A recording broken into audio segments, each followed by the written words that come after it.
Hi everyone, I'm Gord Craig on location at Budweiser Motorsports Park, where it's very, very quiet right now. In fact, the scene at all racetracks in the province, identical. Snow and cold. Winter.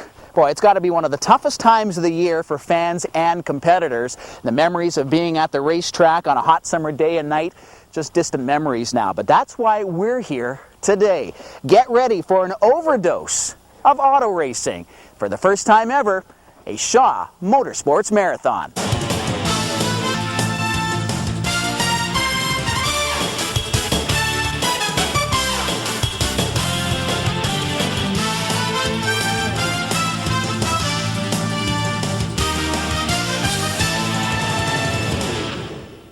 Motorsports has been bringing you some of the best race action from this venue as well as other tracks in northern Alberta.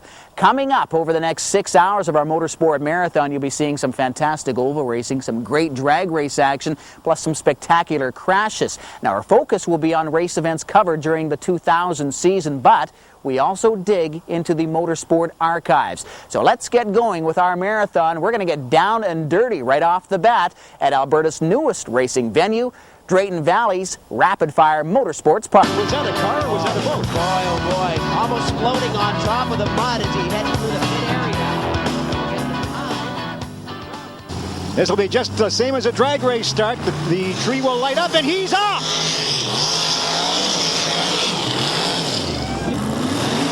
And he's off, gets a little sideways, now straightens out. Well, Dave Rozak, they've cleared away the first tractor puller that we've just seen here, and we're getting set for another pull, a full pull, hopefully, for the race fans at home. This is a pro stock performance outfit, and a number of these vehicles have come in from Edmonton for the event, and including a couple from Sherwood Park. And Sherwood Park would be the last place in the world I would ever expect somebody to come from. No kidding. Here's our overhead view. What a view here. This is great. He gets to show all the mechanicals of these mini tractor pull units. Slammed it into gear. We're going to get the wheel spin. We need wheel spin. There it goes.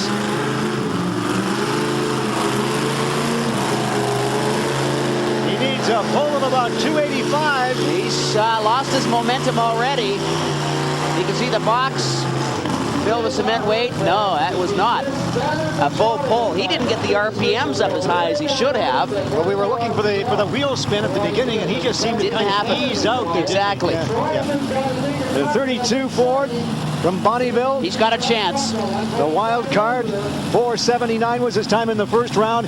He'll need a time of about 4:50 if he wants to take over first place. Oh my! Oh my! Getting sideways in the pits, his day is done.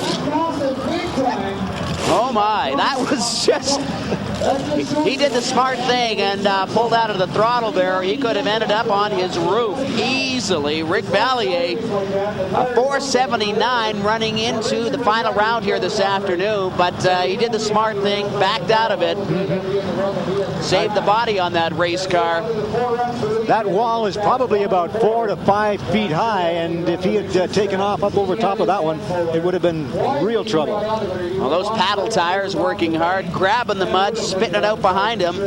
10:86. So now Don Pye will take off on his own, trying to beat his time of the first round. He's got a stick shift in there. I'm hearing him switch gears as he third gear. He made it all the way up into third gear, too. Don Pye, you're right, up into third gear, right on. 16-16 was the mark he had to beat.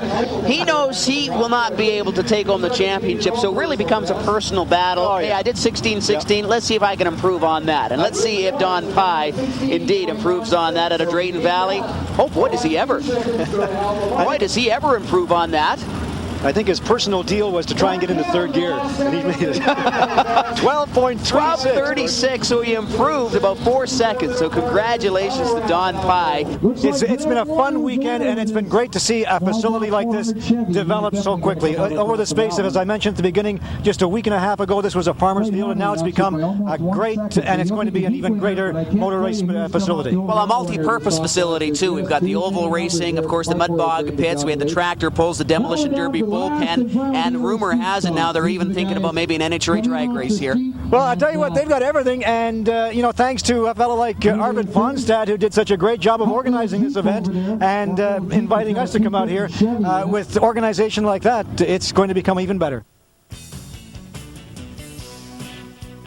An oval track, demolition derby ring, mud bog pits. Wow, Drayton Valley's rapid fire raceway. Sure can't wait to go back. And when we come back, trucks, and more trucks. Keep a lookout in the far lane with Vern Mills getting out of shape right about now. Little counter steering maneuver there from Vern Mills.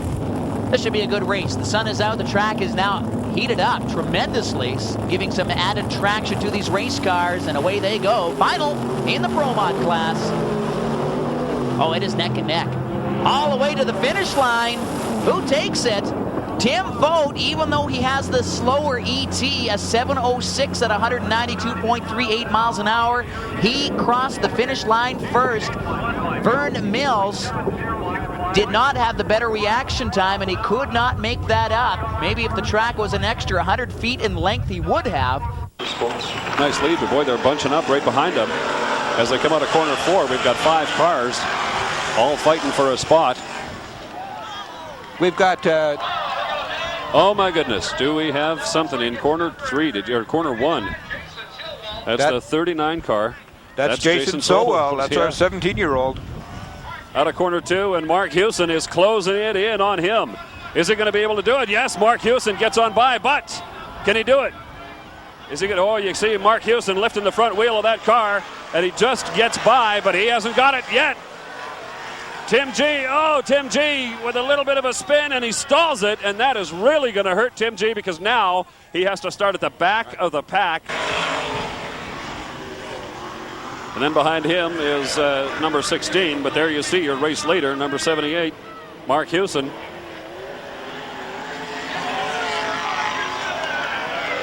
Oh, they're going to give him the checkered flag. They shortened the race enough because of the rain, I guess, and they gave him the checkered flag. The best sprint car racing in Canada, without a doubt, is right here at Budweiser Motorsports Park. The Shaw Motorsport Marathon continues. I'm Gord Craig, and coming up in about 15 minutes' time, we have for you the 1999 Gold Cup. Stony Plains Exhibition Park. It's about a 35-minute drive from this facility, and in September of 2000, the Motorsport Nationals came to town. Featured in the Nationals, there were monster trucks, there were also a tough truck competition, and Shaw Motorsports was there.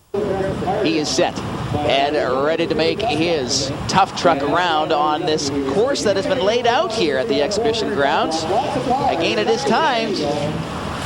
Oh my, they are bashed around big time in the cab. Todd Edwards making his way around this course. We'll pass the times along to you over the little whoop-de-doos. And he stalls it. Yeah, problems there. A fuel distribution problem with Todd Edwards in the GMC pickup. And the clock, though, it still keeps on going. So he said, heck with this noise. I'll run the course. So he's actually jumped out of the truck and he's running the car. Oh, there we got the car. Oh boy, some ingenuity on Todd Edwards' part. Wonderful move there. There, he's going to finish the course here. Why not? When the truck is bounced around like that, if it's a carbureted vehicle, a lot of the times the engine is starved of fuel, and that is exactly what happened to Todd Edwards' case. Good for him. He's going to finish this course under time here. Yeah, he's not going to let those whoop-de-doos stall him again, but he's going to get some good air on these last few remaining jumps. So Todd Edwards in the GMC pickup. Oh, yeah. Good for him. Oh, he broke a suspension part. Yep. Not a good finish for Todd Edwards. I think we'll probably have to get the tow truck to move him out. But yeah, oh yeah, he's broke the front. Oh boy. Let's see how he will navigate this course here in Stony Plain. Oh, very smooth over the first jump. And not necessarily speed, but smooth running through the course as he's being tossed around in the cab there at the stall through the little mud bog area there for our street legal competitors. This is the tough truck competition here.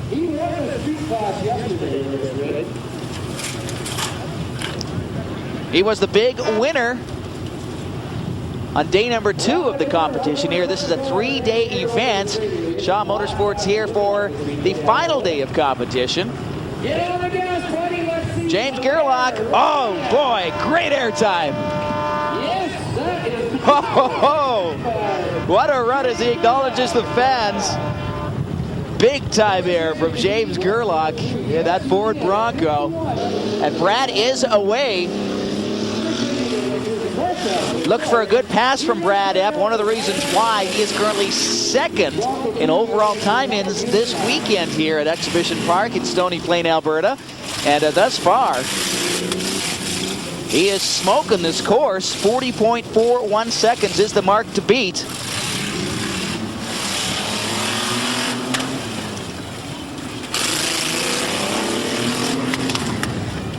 Oh boy, navigating this course very well. The home stretch now for Brad Epp.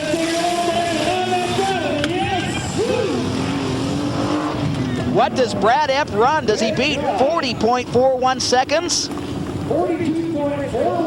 No, he does not. A 42.41 seconds. 2 seconds off the pace, which was set down by Kerry Gleason from Yorkton, Saskatchewan. So 40.41, the mark to beat. The first of the monster trucks getting fired, doing a little bit of showboating here right now. And that is way too cool. Darrell Aldred out of Crossfield, Alberta, and that 89 GMC 468 big block Chevy. As he is just putting the pounding to the crush cars here this evening at Exhibition Park in Stony Plain, Alberta, Canada. We've got 2 monster trucks going to have some fun. And Way Too Cool going to shut her down for a bit here right now. And the Wild Thing is going to get set to start up, and he has just done that. The Wild Thing. Marvin Anderson, this truck is just 3 months old. Watch some airtime he's going to get as we are wrapping up our broadcast here today. Oh, fantastic. Marvin Anderson out of Calgary in that 98 Chevy pickup, a 572 cubic inch big block. Again, this truck is only 3 months old.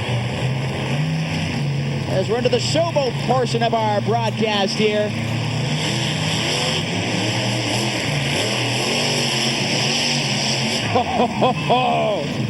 Marvin Anderson out of Calgary, of course, Darrell Aldred. Both of them are now doing a little bit of showboating. And we're going to let the trucks do the talking right now here at Exhibition Grounds in Stony Plain, Alberta. Darrell Aldred in Way Too Cool, and Marvin Anderson in Wild Thing. Oh.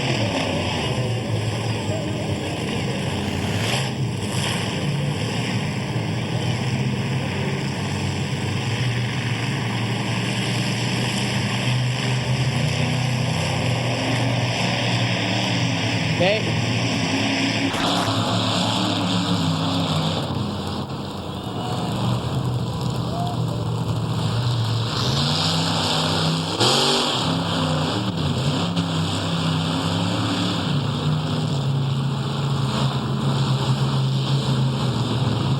Way Too Cool, Darrell Aldred from Crossfield, Alberta. And Marvin Anderson putting on the show for the race fans right now.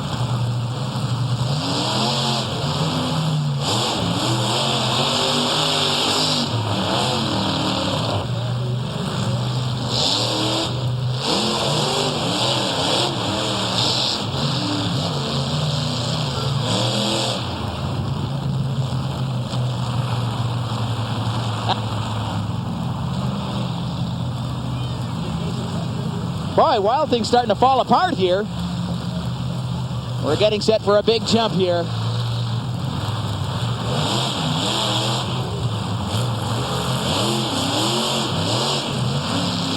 Okay.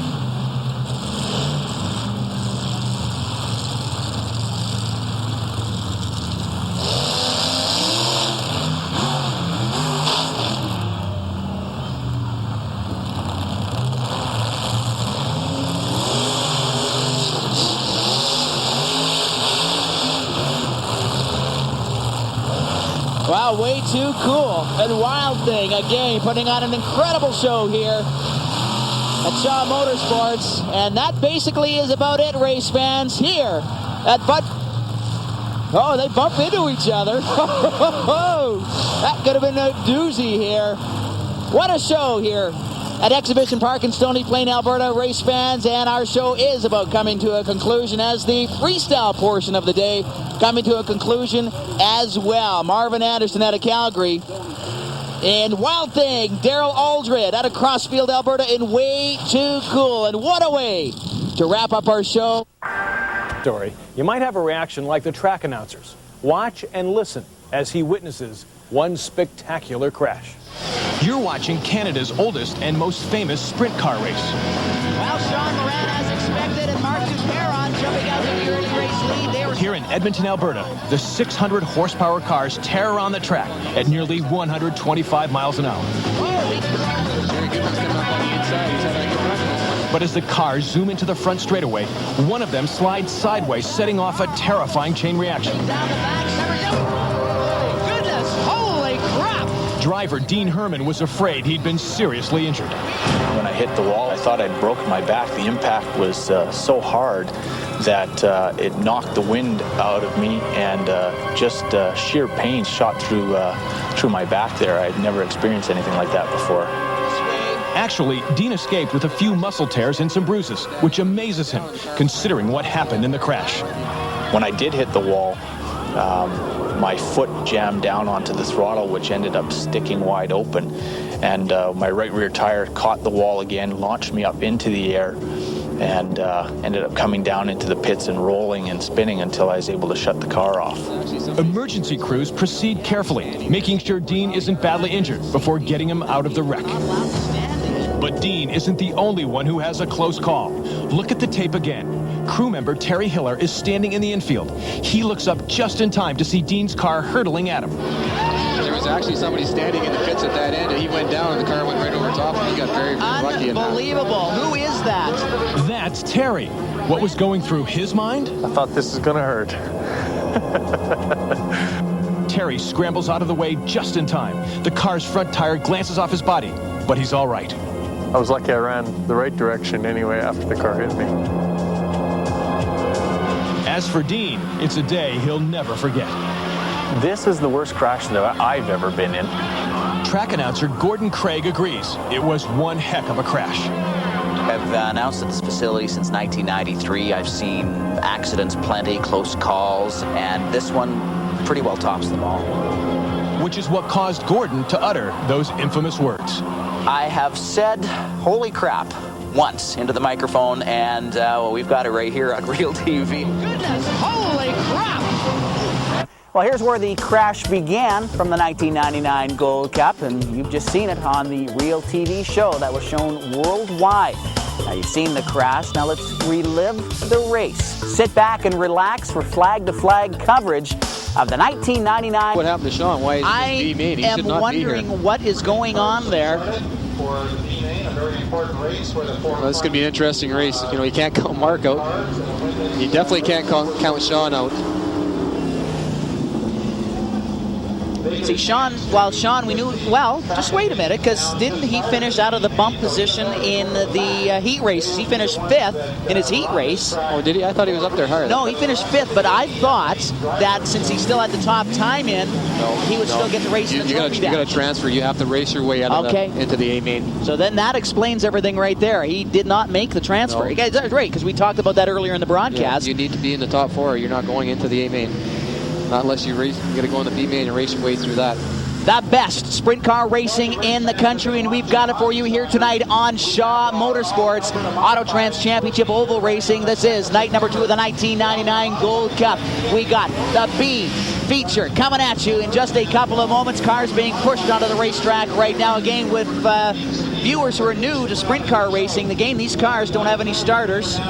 No, they actually are direct drive right off the back of the crankshaft. It's a solid shaft. There's a yoke off the back of the crank with a shaft that's run to the rear end.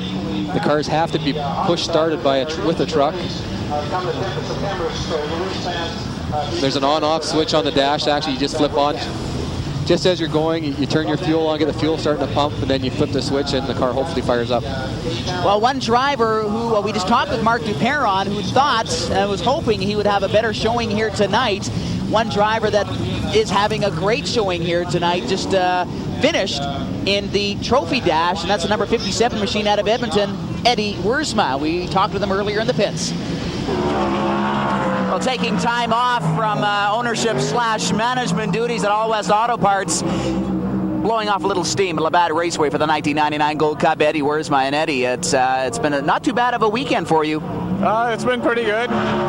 We didn't really do well yesterday, but we kept it on all 4 wheels, and we learned a little bit about a dry slick yesterday, so we should be well set for today. Our qualifying time seems to be right up there, and if we can qualify fast, we should be running fast. Yeah, it's one event that you don't want to run in tonight is the B main. You obviously want to leapfrog into the A main. That's our plan, and we're going to stick to it. Out of Edmonton, Eddie Wiersma hoping for big things tonight at the Gold Cup. And those big things are happening already for Eddie Wiersma. He didn't even make it to the A feature last night. He had to run the B feature, which is what we're going to cover here in just a couple of moments. He finished 6th, well back of the bump spot. Top 4 drivers in this B feature event go to the A main. That's great for Eddie to have this opportunity, because in the Can-Am he didn't even make the A main on Saturday night. He got taken out in the heat races, I think. Look at this front row. 2 drivers that really, in all honesty, should not be in this B feature event. And Sean needs to win it to get his time in position back for the A. That's right. That's how it works. Yeah. Sean Moran out of Edmonton, your 1999 Can-Am Sprint Car champion. You saw him win it here about a month ago here on Shaw Motorsports. Last night, he finished a strong 4th in the A feature. He's going to run the extra race tonight. He has to. And right beside him, and a driver that finished 3rd in the A feature last night, Mark Dupeyron out of St. Albert, your 2nd row. You know, hopefully this goes clean. Usually these B races, ends up being 1 or 2 cars that get taken out of the race. I'm predicting it could get a little rough. Well, hopefully everybody keeps their head on their shoulders and plays it smart. I'm hoping there's a lot of money on the line tonight. There's going to be some drivers taking some extra chances to try and go for that $10,000 to win. Yeah, these race cars now, I mean, there's $65,000 race cars on that racetrack right now without any spare parts. Your 2nd row. From Clear Lake, Washington, it is Jay Follman. On the outside of him from Lethbridge, Alberta, Stuart Selby. We go back 1 row, number 2, Jerry Goodwin out of Edmonton, Alberta. In the number 73 Castrol GTX machine, number 73, Travis Albert out of Edmonton. Back 1 more row. A terrible night last night. Number 3, Brad Milne, but at least he is still racing here tonight in the B main. He's got a chance. He's got a long ways to go. He's got a long ways to go, but there's still that chance. Remember, top 4 cars here make it to the A main. On the outside of Brad Milne, number 71, Johnny Wiersma. Next row back from Great Falls, Montana, Richie Peterson. On the outside of him, rookie driver for the 1999 season. He won the B feature event. You saw him on television here on Shaw Motorsports about a month ago in the Can-Am from St. Albert. Jeff Hodgson. 1 more row back we go, and another driver who is hoping for big things here today, number 49, Donnell Morrison. There's only 2 female sprint car pilots on the track tonight, or in the field here tonight. We've got our other female from Millet, Alberta, Donnell Morrison. Number 21, Dean Hermann at the back of the pack, the Zero Machine. Cal Hawks in the number 47 car, Dale Prosiak from Edmonton. Your B main feature. You know, there's only probably a handful of lady drivers in North America running sprint cars in any class. Here we go.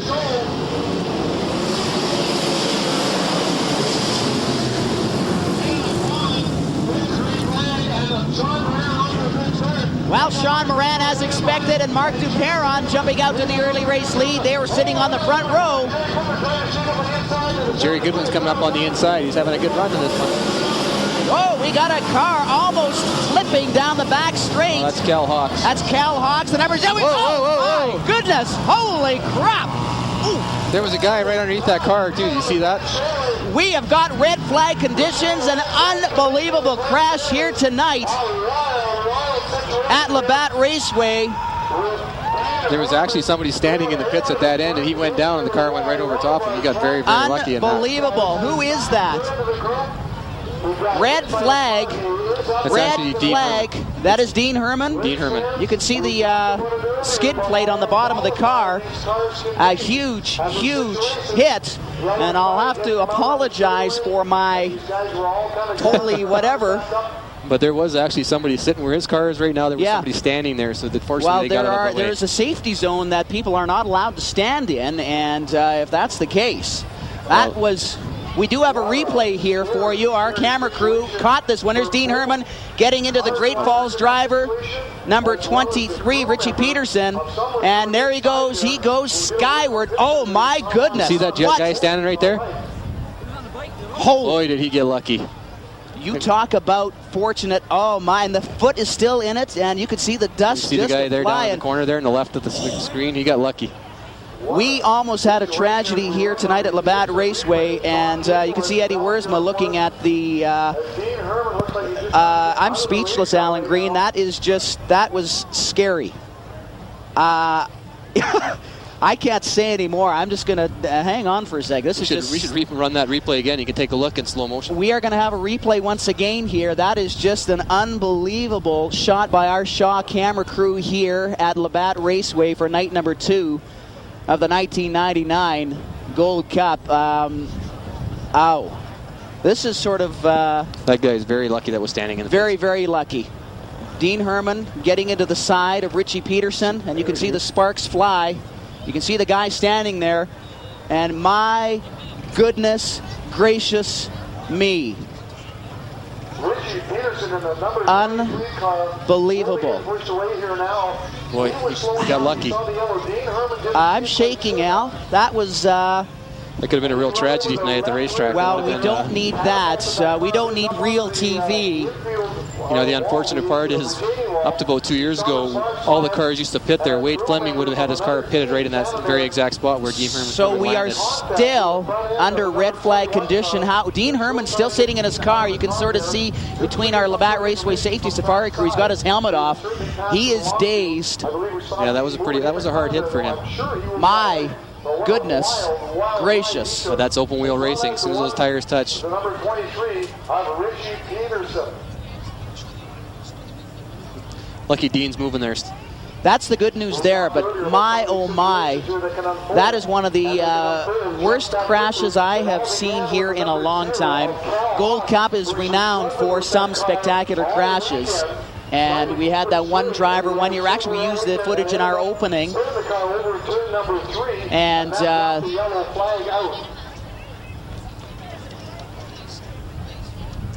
we're going to take a look at this one more time again. It was an unbelievable crash. Again, Dean Hermann getting into the side of Richie Peterson. Number 21 car, they're going to take the wing off of it there. They may be trying to get... And we almost... My. That's unreal. He gets up. Well, that guy's got... Well, let's just say... He should go buy a lotto ticket, that guy. Well, I think it's Sunday tomorrow. He should be front row of church tomorrow morning, I tell you. That'd be a good place for him. The wing comes off. Dean Hermann and it looks like they're gonna pull the Dean folks out. from Crown EMS. Yeah, they're going to be very precautious with Dean Hermann here. Probably what they're going to do if they took that wing off, they may leave him in a seat, unbolt that seat, and lift him right out of the car in his race seat. Yeah. Were you here the one night when we had that one car exit the race facility in turn number 3? Yes, I sure was. He actually was Tim Reed and Leo Voigt. Tim Reed was going into turn 3, and Leo Voigt drove leading over the race. Yeah, leading the race. We have Tim that Reed squeezed him a little bit, Yep. and he cleaned he was out in the parking lot. There's the backboard. So obviously the precautions, we have to have precautions here after a serious crash that we have just seen here at Labatt Raceway in night number 2 of the 1999 Gold Cup. Again, this is Auto Trans Championship drag racing. I hope you've enjoyed the action thus far here tonight. And what you have just witnessed is the dangerous side of the sport. You know what? There's the thrill of the speed, there's the action, but then there's also the chance of injury. You've flipped your car on numerous occasions. Yeah, we've been upside down a few times, and you know the cars are very, very safe. He could be more injured than he feels, but the ambulance personnel will. You know the cars are very, very safe, and you know. Unfortunately, Dean's moving around. They're just safety precaution, make sure he's okay. They'll take him out of the car. They'll check him out in the ambulance, and hopefully he'll be released. We've been upside down. The grand opening of Labatt Raceway last year, the 3-car got into me, and we were higher than the front fence flipping. Yeah. I seen the wall coming, you just hold on and you get out of the car. Well, it's a perfect opportunity to talk about the safety apparatus in these race cars, and one of them really wasn't used, but it's the big wing on these race cars. Yeah, they're designed for two things actually. They put downforce on the back tires at speed. At 100 miles an hour, they put 600 pounds downforce on the back tires. And they also, when you do flip, they actually take up some of the shock of the wreck. All these cars, one thing nice about these cars, I mean, you're wearing fireproof underwear, you've got fireproof boots, gloves, very good quality helmets, one-piece fireproof suit. You have arm restraints to keep your hands in the car so they don't flail out of the car when the car is flipping. And it happens so quick, it's amazing. You're going straight and all of a sudden you're upside down on the wall or you're in the wall. It's just that fast. You have no time to even react to it, really. No, not at all. But the roll cage and everything, it served its part. Also, actually, the skid plate underneath the race car, that definitely saved what could have been. Well, you punctured the oil pan. Yeah, well, actually, what's underneath there, it's actually just aluminum. It's an aluminum cover, I guess you want to call it, underneath, but it actually has 2 cross-hatched pieces of pipe, and these cars are designed very, very well. Probably even as desperate or more desperate than Dean is right now. Crown EMS still working on Dean Hermann, and I guess we have got another angle of our incident here. We're going to show it to you one more time, and yeah, there's he just ducked just in time. Very, very fortunate there. Unfortunately, you know, Dean Hermann, he's not a very big budget race team. He runs in the sportsman class, and hopefully he'll be able to get his car back together and get him back out for the last. Well, he built a little bit of a beefier motor for this race. Actually, no, I think he's still using the same motor that he runs in the sportsman sprint car class, but of course in the IGA sportsman sprint car class, they run a smaller wing. Yes, they do, yeah. Smaller wing, smaller right rear tire, a harder compound right rear tire. And they have an 1,800-pound weight rule in that class. If you have just joined us, you have missed what is probably one of the most spectacular crashes Shaw Motorsports have ever captured on film. We're going to go to that replay right now. Dean Hermann is involved. You know, it was spectacular in the sense that there was actually a spectator not paying attention and almost get hit by that race car. And his back is turned too. Back is turned. Oh, even remember that tragedy at the Vancouver or the Toronto Indy? Vancouver Indy. Vancouver Indy again. You keep an eye. Yeah, always. I mean, that's a specific example that he should have been watching the cars coming down the racetrack into turn 1. You can see him again getting up and dusting himself off, and well, of course, we just had a well, we don't like to talk about this, but there was a fatality at a racetrack down in Washington over the weekend. 2 weeks ago. Similar situation. Yeah, a guy came into the pits, I understand, and his throttle was stuck. Yep. Before they got the car stopped, he had hit a spectator or a crew member. I think it was a crew member. And got 3 cars in the process in the pits. It's very, very unfortunate. It was actually somebody out of Calgary, Alberta, actually, was one of the people that had passed away. Racing is risky. It's fun to watch, but there is that, well, that risk factor attached to it. When you come to the gates here, either you're a spectator or you're a racer or a competitor or a crew person, you take that chance of, you're taking the risk coming in here. Indeed. Conditions. Under yellow conditions here at Labatt Raceway, this B main event. is going to get started once again. And in the pit area is Richie Peterson from Great Falls, Montana. I don't know if he's going to make it out for the B main. I'm looking in the pit area at his race car. He is out of the machine right now. You got Cal Hawks is in there also. Game when there's red flag condition, all cars must come to immediate stop. And now the yellow is out, so cars can be refired, but no racing yet.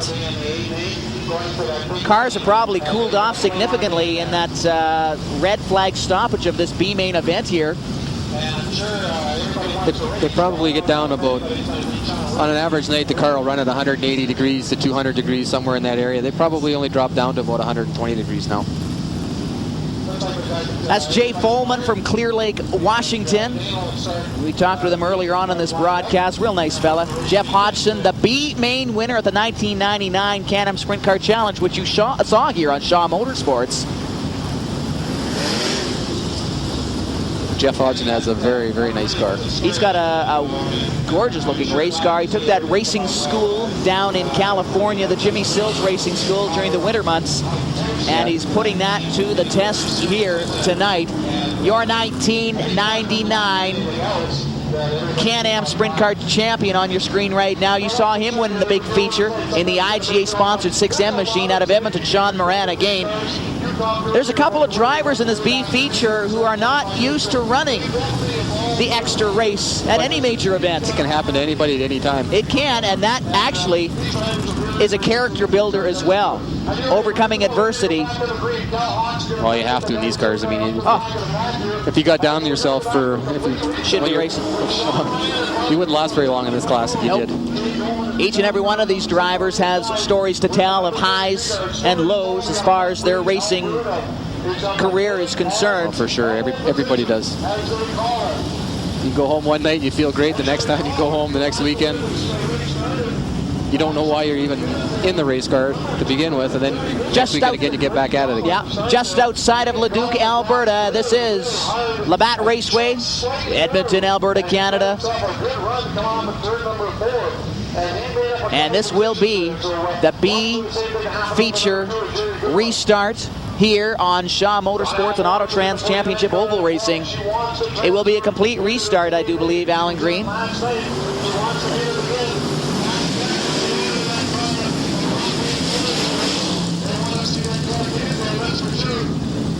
Lots of racing still to go here tonight. We've got the A feature event and all the marbles a little bit later on with $10,000 to win.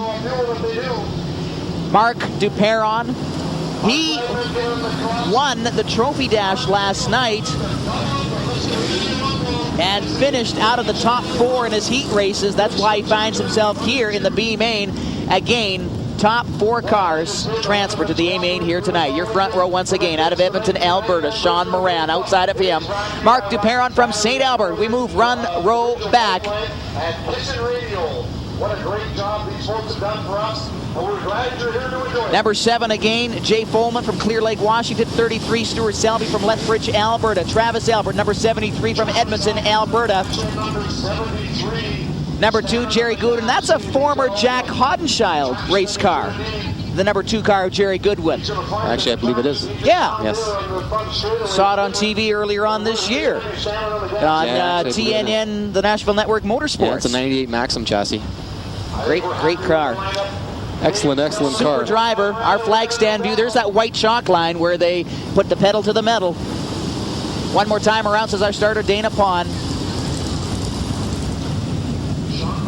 Brad Milne, the number 3 machine. Johnny Wurzma, 71. Jeff Hodgson, number 8. 49, Don L. Morrison at the back of the pack. Cal Hawks, number 0. And the number 47 machine, Dale Prosiak out of Edmonton. Restart. B main. Let's keep our fingers crossed, Alan Green. Here we go.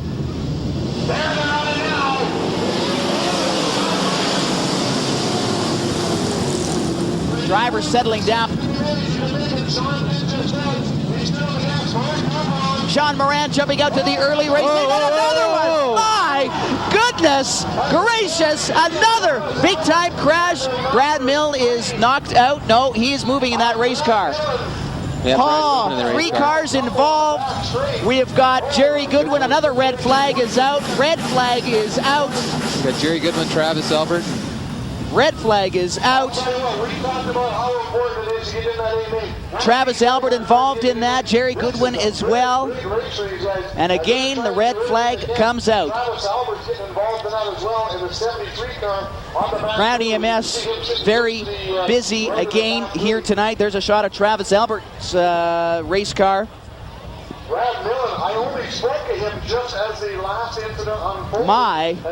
My, Alan, this has been a rough night here at Labatt Raceway, night number 2. Open wheel racing. Open wheel racing indeed. Crown EMS earning their pay tonight, I tell you. 1996 in a trophy dash of all things.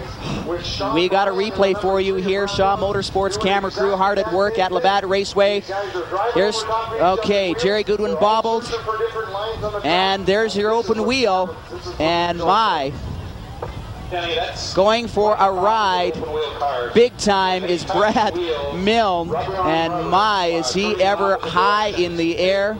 And Jerry just got out of the way. Yeah. One of the things that comes into play with these... Well, it'll be another complete restart again for this B feature here at Labatt Raceway. That'll probably be the last race for Brad this year. He was talking that he probably wasn't going to run much after the Gold Cup, but that really just made his mind up. This may seal it.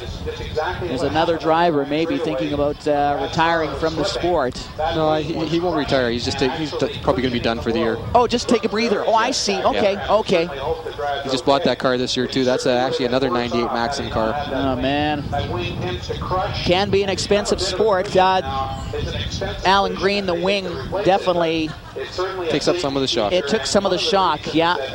Well, as you said, serves two purposes earlier on in our broadcast, for downforce, and also is almost like a big pillow or a cushion on top of the roll cage. Actually, that wing only weighs between 35 and 50 pounds, depending on whose wing it is. But they really play a big part in how that car handles and how much shock it takes up when you crash. Well, they're looking at Brad Milne. Two full flips anyway, and there's a tough one, the end over end ones, not that the barrel roll one. So it has been. Here's another shot. Jerry Goodwin. Well, actually, Brad Milne cutting to the inside of Travis Albert. He just had no place to go. He had no place to go at all, and loops it about 2-3 times already. And crashes hard again. Actually, that wing was used several times on that replay. And Dale Prosiak, very lucky. He wasn't collected. He didn't have very much room to sneak through there in the number 47 machine. Still, again, under red flag conditions. And for race fans in the grandstands, we do have a lot of people here who this is their first ever time they've been to a race. And when you see stuff like that,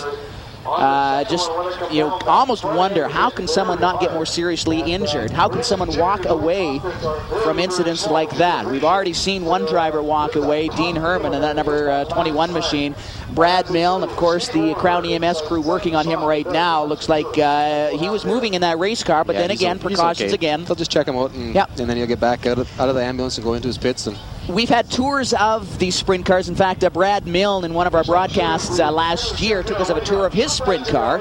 And each seat that these drivers sit in is individually formed to the driver's body. Is that correct? Yeah, they all come in. You can get them like in different seat sizes, like 14, 15, 16, 18 inch, depending on your size. Oh, Helen. Jack, I'm... Shaw TV. Well, that was good timing for that commercial break. Just as the second one started, they're getting these cars refired here at Labatt Raceway, night number 2 of the 1999 Gold Cup.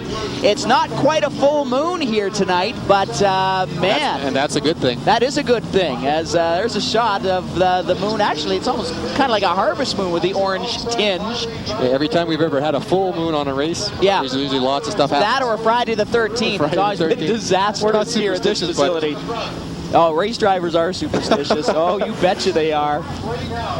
Again, want to thank you at home for watching the 1999 Gold Cup, the capacity crowd. And thanks, Taya. You're having fun down there at our graphics in our Shaw Mobile studio. Our B feature, Restart Take 3, coming at you right now from Labatt Raceway. tonight's event because as it happens, and as you can tell, All right. Oh my, we can laugh now because we know the drivers that have been involved in these incidents are okay. They're going to be a little stiff and sore in the morning, we do know that. Well, pretty soon, if they have any more wrecks, we won't have to run the race because there'll be only 4 cars left. Well, again, with your wife Jody, who just joined us before our commercial break, talking about the better half's perspective of watching the hubby racing. She got behind the wheel of a race car here a while ago. Yeah, she had an opportunity last year when I was running for Jim Albert's team. She went in Robbie King's car, actually, and she had a whole different perspective of the race car. She hated it. Absolutely hated it. Are you serious? Yeah, she just didn't like the being so confined in the car because she was actually claustrophobic. A little bit of claustrophobia setting in. Huh. And actually, Unbelievable. One of my crew guys, the same thing. This is what it's all about here, Alan Green. It is the survival of the fittest right now in this B main. And we have 9 cars left. 9 cars left. We've now lost 4 cars now we've lost. Shaw Moran, control of the start, and here we go, take 3, B main restart. That was a bad restart. Sean's got problems. Sean's car. No. Okay. Another restart. Yeah, that will be a restart. The yellow does come out. Sean has control of the start. He's supposed to get to the chalk line first, basically, right? Exactly, yeah. Okay. But Sean's car stumbled. There was something wrong with Sean's car. Isn't this something? That wasn't Mark's. Mark didn't jump that. No. I think he was anticipating Mark or Sean, maybe. No? No, Mark didn't jump that. Sean's car stumbled. Okay. So maybe a little bit of good luck for Sean there. Sean got lucky. Sean Moran, Mark Duperron on the front row, St. Albert, Edmonton. In fact, it's amazing. I got a story here about a couple of the drivers as we were walking around in the pit area with a camera earlier on. A lot of these drivers have their game face on. Your front row still remains Sean Moran and Mark Duperron, and there goes Sean putting the pedal to the metal down the back straightaway. And Johnny Wiersma sitting in 4th. Johnny Wiersma. That'd be excellent. Again. Oh, we got her spin. Cal Hawks. Is he going to keep her going? Yes, he does. Good for him. Yellow remains. Keep it going. Good for Cal Hawks. The number 0 machine. He spun, kept the car going, and the remains green flag conditions here at Labatt Raceway. So Sean Moran is your race leader. Mark Duperron and Jay Holman battling for second. Mark just got in the middle of the racetrack where there's no traction there, so now he's got to go back down low because he started losing positions. Holman jumps up into second. Here comes the entire field underneath the flag stand. There's Duperron. And Johnny Wiersma. Oh, Cal spun out twice now. Spun. Oh, he's out. You got to push him into the pits. That's his second. Well, maybe not. He didn't cause the caution the first caution for him. That's only his first caution there for Cal Hawks. So obviously they've missed the setup a little bit. And a dry slick racetrack, Alan. Describe it to the race fans at home what it's like to be on the track as far as attraction. What's it like? Like driving on ice. Simple as that, eh? Yeah. The car doesn't want to hook up to anything. You've got to tighten your car up. Well, if you look closely, when the cars drive by in front of Cal Hawks, you can almost see a reflection of the race car onto the racing surface. Yes, it's just like driving on ice. And so you got to have real finesse when you're on this stuff. You can't take the car too hard into the corner. You don't want to throw it in the corner because you'll throw it around. You just have to drive it around the racetrack as straight as you can. Okay, now once again with the restarting of these race cars, what were they doing there, sort of rocking it back and forth? And seeing if it's, making sure it's out of gear. Now there's a term that I've heard. It's kind of a funny term. It's called burping a race car. Yeah, burping it. What they actually do with that is if you do spin out in the car, the engine quits, and you don't have an opportunity to shut the fuel off before it quits. You want to make sure you get all the fuel out of the cylinder heads and the pistons. So actually, if you get any fuel built up in there and you don't burp that car, you'll hydraulic the engine. Just puts a bunch of pressure on the cylinders, and you could bend some valves. Well, and these high compression motors, around 600, 700 horsepower, yes, they don't run on regular pump gasoline either. The fuel of choice is it's methanol. Methanol, that's what we run on, is methanol. Similar to what, if you're into drag racing, a top alcohol dragster runs. Pretty close. Yeah, I don't think it's as volatile as the top alcohol dragster stuff, but it's got a clean burn. If it ever catches on fire, you can't see it. Well, and one thing too, it burns rather cool too. Yeah, it does run cooler. It makes the engine run cooler. So that's good news there. Yeah. Waterloo Mercury, proud sponsor, the number 0 car of Cal Hawks. Johnny Wiersma visited the pit momentarily. So he's coming out now. So he goes to the back of the pack, and it looks like Donnell Morrison may end up being Donnell Morrison's in the pit as well? No, she may end up taking over the 4th position, it looks like. 15 laps is what this B feature event is. We got, what, 3, 4? I think so, yeah. So we've still got a long way to go. We still got one more race to run. And we've got 20 cars that will start the A feature event here tonight. Yeah, 20 cars, 30 laps. And $10,000 to win. And you thought this race, the B feature. Once we get to the A main, we'll be pretty calmed down by then. You hope that the drivers don't think, I'm going to win this on the first lap, because it's impossible. You know, unfortunately, that happened in the Can-Am. All right, we're restarting this B feature once again. It's been just a doozy, and I mean doozy with a capital D, of a B feature race here tonight at Labatt. So Sean Moran controlling the start. Away he goes down the front straightaway as the rest of the field follows him. Sean Moran, Jay Follman, Mark Duperron, Donnell Morrison. The 49 car, she sits on the bubble. She's got a long ways to go to keep that spot. And Stuart Selby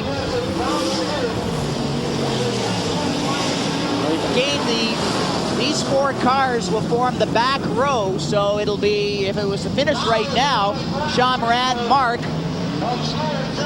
Pullman. Well, no, Sean Moran, he'll get his time back. He'll get his time back and his placing back in the evening. Thank you for that. Mark will probably end up in the middle of the pack. Oh, Cal spun out again. Yeah, that handling is just got some problems with that race car. But again, he prevents a yellow from coming out, so good for him. It's a class move on his part. He could just give up and park the car. Yeah, you know what? I had an opportunity to run that car the first year Cal brought it into Canada. I ran it for that season, and I tell you what, that thing makes big torque. That Ford puts out a lot of bottom end torque. You don't need torque on a slick racetrack. No, you don't need torque. You got to be smooth. And he goes around again. Yeah. Oh, that's the second caution. Now he's going to the Cal pits. Hawks now will go into the pit area. And now we have 8 cars. Yep. So that's a tough break for him. He was doing his darndest to keep that race car under control. But now that he has caused the second yellow, he will go into the pit area. It's that 2 yellow flag rule that is at this race facility. Yes, yeah, you caused 2 yellow flags.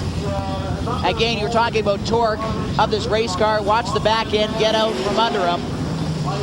You gotta have a lot of finesse on a racetrack like this. Yeah, you do, and just some problems there. That's a tough break for Cal Hawks. Is he just one quick loop? I think Cal's probably the oldest driver here. He must be in his 60s. No, he's in his 50s. Early 50s? Early 50s, yeah. Early late 50s? Yeah. So Cal Hawks retires for the night, and a relative newcomer to the sprint car scene. Yeah, I think he's been racing about 3 years now. 2 years in the sportsman class, and he just started running on a complete 360 show this year. Laps are starting to wind down in the B main here. Donnell Morrison, as we talked about, was a beneficiary a little bit of some of those cars falling out. And that's what you need to do. You need to finish. She's done what she has to do. We are set to go back to green flag racing, and here we go back to green flag racing.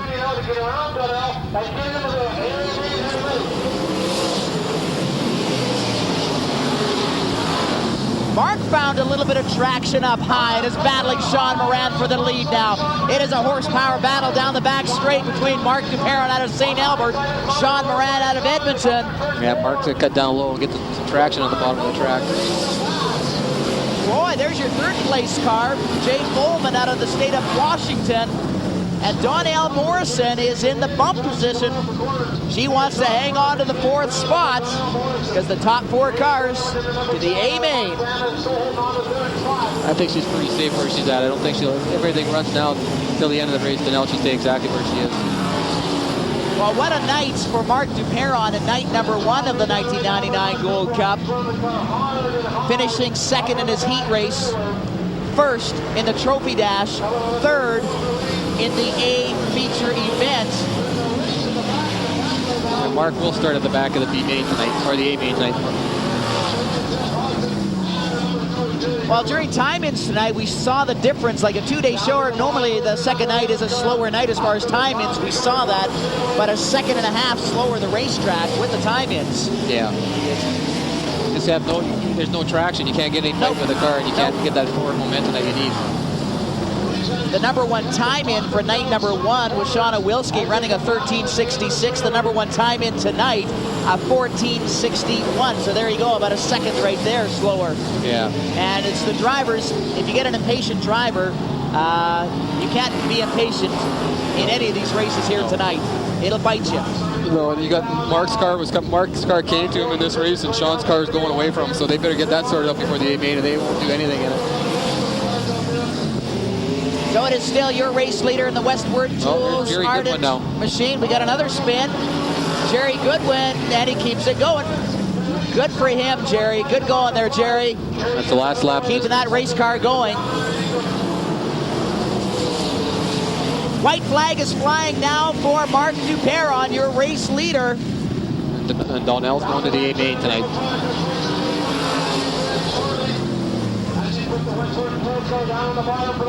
And that checkered flag is flying. Mark Duperon, your winner. Sean Moran in second. Jay Follman in third. And it will be Donnell Morrison in the number 49 machine. Yeah, the two ladies go to the second night in a row to the A main. Yeah, the two ladies are going to the A main Gold Cup today.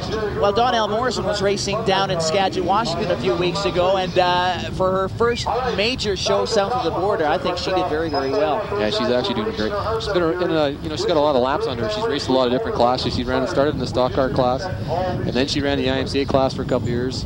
Now she's in the sportsman class, and I think she's hoping that she can get into the 360 class next year. And they certainly had their patience tested a few times with the spin-outs, and a few people saved their... Well, race fans, it is commercial time here on Shaw Motorsports and the 1999 Gold Cup. This is Autotrans Championship Oval Racing, and coming up, Alan Green, get ready for some exciting racing. We got the A feature event, $10,000 to the winner. Shaw TV. We've got jet cars, funny cars, and more as our Motorsport Marathon continues on Shaw. If you've never been to an NHRA drag race event before, you're missing out on an all-out assault on the senses, the sights, the sounds, the smells, and actually being able to feel cars hitting speeds up to 300 miles per hour. The Shaw Motorsports Marathon continues now with final round coverage from last year's Fox Hunt. And welcome back, race fans. Exclusive coverage, Fox Hunt 2000, Budweiser Motorsports Park, Edmonton, Alberta, Canada. It's all a part of Trilenium Industries Championship drag racing on Shaw Motorsports. Stan Anchor's up with me in the announcer tower. Stan, it is final round action time, and we're going to kick things off with the Pro Alcohol Funny Car class. Darrell Webb, Bruce Oliver meeting in the finals. As you can see with the Chicago-style eliminations that we have set up here, the top two cars in first round qualifying will meet in the final. And right off the bat, I think I'm going to have to give Darrell Webb a little bit of an advantage. Bruce Oliver is still a little too new in the funny car scene here to, well, you never know. But still, I think Darrell Webb, he's been a long-time runner in this class, and the advantage, I would say early, would have to go to Darrell Webb. That's true, Gord. Darrell is aware that the rest of these guys are picking up the pace here and getting better, and it's pushing him to become better. Bruce Oliver out of Marshall, Saskatchewan, a former Pro Mod racer, driving that 1993 Dodge Daytona Pro Alcohol Funny Car, about 1,500 horsepower. They are about 1,000 horsepower less than their top alcohol counterparts, which we'll be seeing momentarily here. But Bruce Oliver and along with the crew, John Scholter and Kevin Willoughby, man, they've been doing wonders with that race car for the 2000 season thus far. Here we have Darrell Webb in his Lucas Oil sponsored vehicle. They've come on board with him this year, and they've it's been a very happy relationship with the sponsor that's and right. the car. And they're out here tonight with the car. Talking to them a little earlier, they were happy with that first round of stuff and they're looking for great things here. Whoa. So, like you say, Gord, we have to put our money on Darrell, but you never know. You never know. Reaction time, oh so important. One of these kind of races. 4:00 is a perfect light. Darrell Webb, Bruce Oliver, final Pro Alcohol Funny Car class, and Bruce Oliver jumped out to the early race lead. You can see that, but Darrell Webb taking over, and he will pick up the big win with a 792, 172.18 miles an hour. Bruce Oliver, an 824, 155.87 miles an hour. He did have a slight lead off the start, and I would imagine Darrell Webb knew that. But I think Bruce Oliver got out of the racing groove a little bit here. Yeah, you can see the slight starting light advantage there for Bruce Oliver from Marshall, Saskatchewan. And right about at the halfway point of this racetrack, there it is there, Darrell Webb has a nose lead, and he cruised on down the quarter mile to the victory here at Budweiser Motorsports Park. So Darrell Webb is your Pro Alcohol Funny Car champion. And right now, we just decided to toss these two drivers in as a bonus run for you at home here. These were the two, they qualified lower in the Chicago-style shootout. They were number 3 and 4 in qualifying. Number 4, Jay Maggio, of course, he had some problems with his first pass earlier on tonight. But we have to show you this because this crew has put a lot of work into this race car. The 57 Chevy they call Prospector. Yeah, and that goes way back to Jay's dad, Bob, back in the late 60s, and that ran a 57 Chevy in stock class at that time, and he called it the Prospector. So Jay, when he built his car over the wintertime and that, he says, Dad, we're going to call this the Prospector. So father like son. Continues the tradition. Yeah. So Jay Maggio backing up his 57 Chevy. There's only 3 of these cars in North America, and one of them is based right here in Edmonton, Alberta, Canada. And from Jay Maggio, we go across to the far lane, and that is Sherry Bodnerchuk out of Saskatoon, Saskatchewan, as we take a look at the replay of the Prospector. Jay Maggio doing the smoky burnout. What a unique car, though, for Sherry Bodnerchuk. You do not see very many Superbirds converted into a funny car. And we've got one here right now on Shaw Motorsports. No, Gord, I think the last time I saw one of those was back in 1970 when they came fresh from the factory that way, and they were turned into funny cars at that time. So a little bit of history here tonight on the racetrack with the 70s Superbird and the 57 Chevy. Everyone's in the nostalgia mode now, it seems. Oh, yeah. I mean, this car of Jay's and Bob's, it's just standing still, it looks fast. And the comments they've received on that car, I mean, it's just fantastic. What's going on with Sherry Bodnerchuk? I see some fluid on the racetrack, Stan. There's fluid pouring out of the front of that race car of Sherry Bodnerchuk from Saskatoon. Okay. I'm hoping that's not oil. We don't want that to be oil. So it looks like, yeah, he's getting the one finger sign. So Jay Maggio will get a single run down the quarter mile NHRA drag strip here. Tough break for Sherry Bodnerchuk. But sort of reverse, Jay had the problems in the first, and Jay's having problems. Boy. Oh, crossed the center line, I believe there, Gord. Well, came awfully close. Will we get a time? Yes, we will. At 9:67, 141.70 miles per hour from Jay Maggio. And just receiving word right now, Sherry Bodner, it was not oil. She had a fuel line. A fuel line. Actually, there was a crack in the fuel cell. Okay. What we've heard. Okay. And it was pouring out of the bottom of the fuel cell. Jay did cross the center line, but we still got a time out of him. Yeah. But yeah, you'll get a time out of it, Gord. But if this was an actual race, because he crosses the center line, he's disqualified. Maybe in essence, it was a good thing that Sherry didn't run. He could have been into the side of her. Blessing in disguise here. We move on now to the top alcohol funny car class, and we move into the final round. We've got 3 on the property, and we have John Evanchuk in the Red Wolf Husky Oil sponsored top alcohol funny car in the far lane, in the near lane, out of Saskatchewan. Kevin Therese in the Eatmore top alcohol funny car. Now, if memory serves me correct, and some days I question my memory, Stan Hankers. You and me both, Gord. Didn't Glenn Whitehead have a better ET in our Chicago-style qualifying from first round? Yes, you're right. He did, Gord. Honestly, between rounds here, and they did some talking for whatever reason, and Kevin in the Eatmore car is now running John again. Scratching my head. Oh well, we just maybe we'll get information on this, and we can tell the fans at home what happened here and why this took place. I've been on his website, www.eatmore.com. There's a link to the website. In fact, a lot of our race car drivers have their own web page. I know Stan Anchors that John Evanchuk has his own website as well.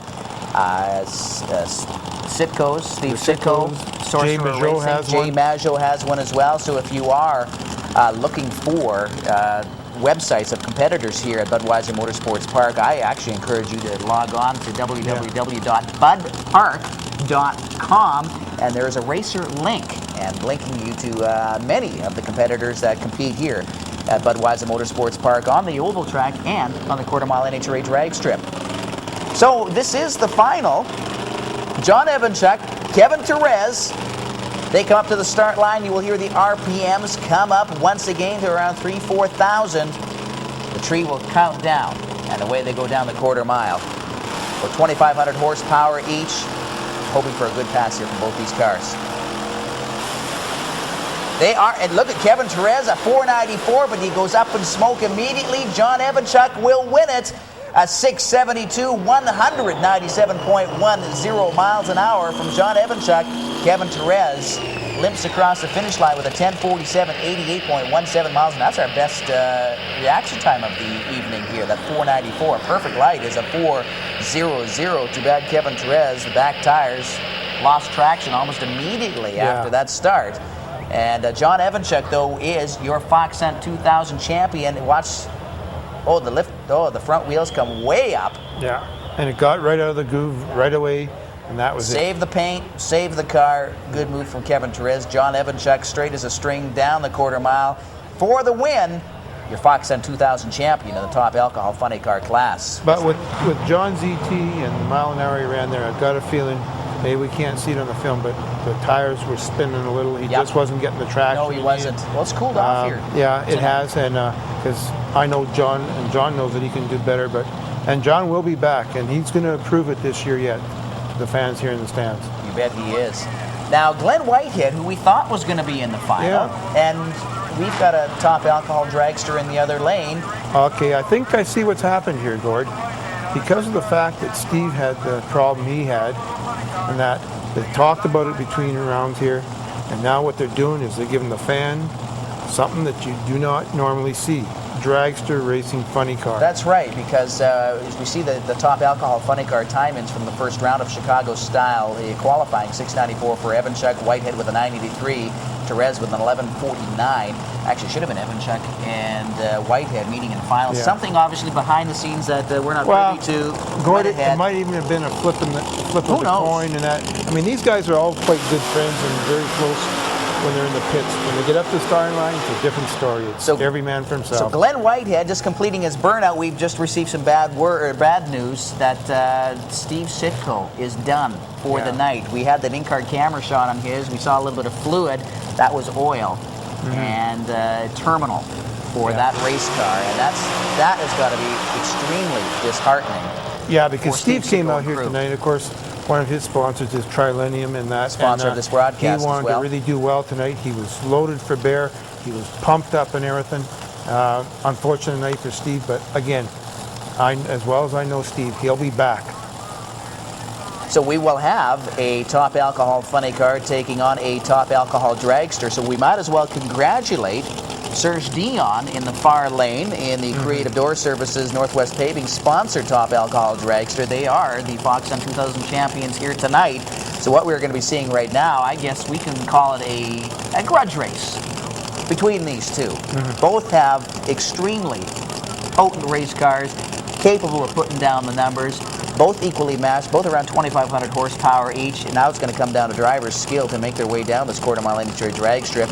The dragster will have the advantage, obviously. It's more streamlined than a funny car, and the fans here in the stands are going to be in for quite the treat. It is a funny car versus a dragster. Serge Dion in the far lane, Glenn Whitehead in the near lane.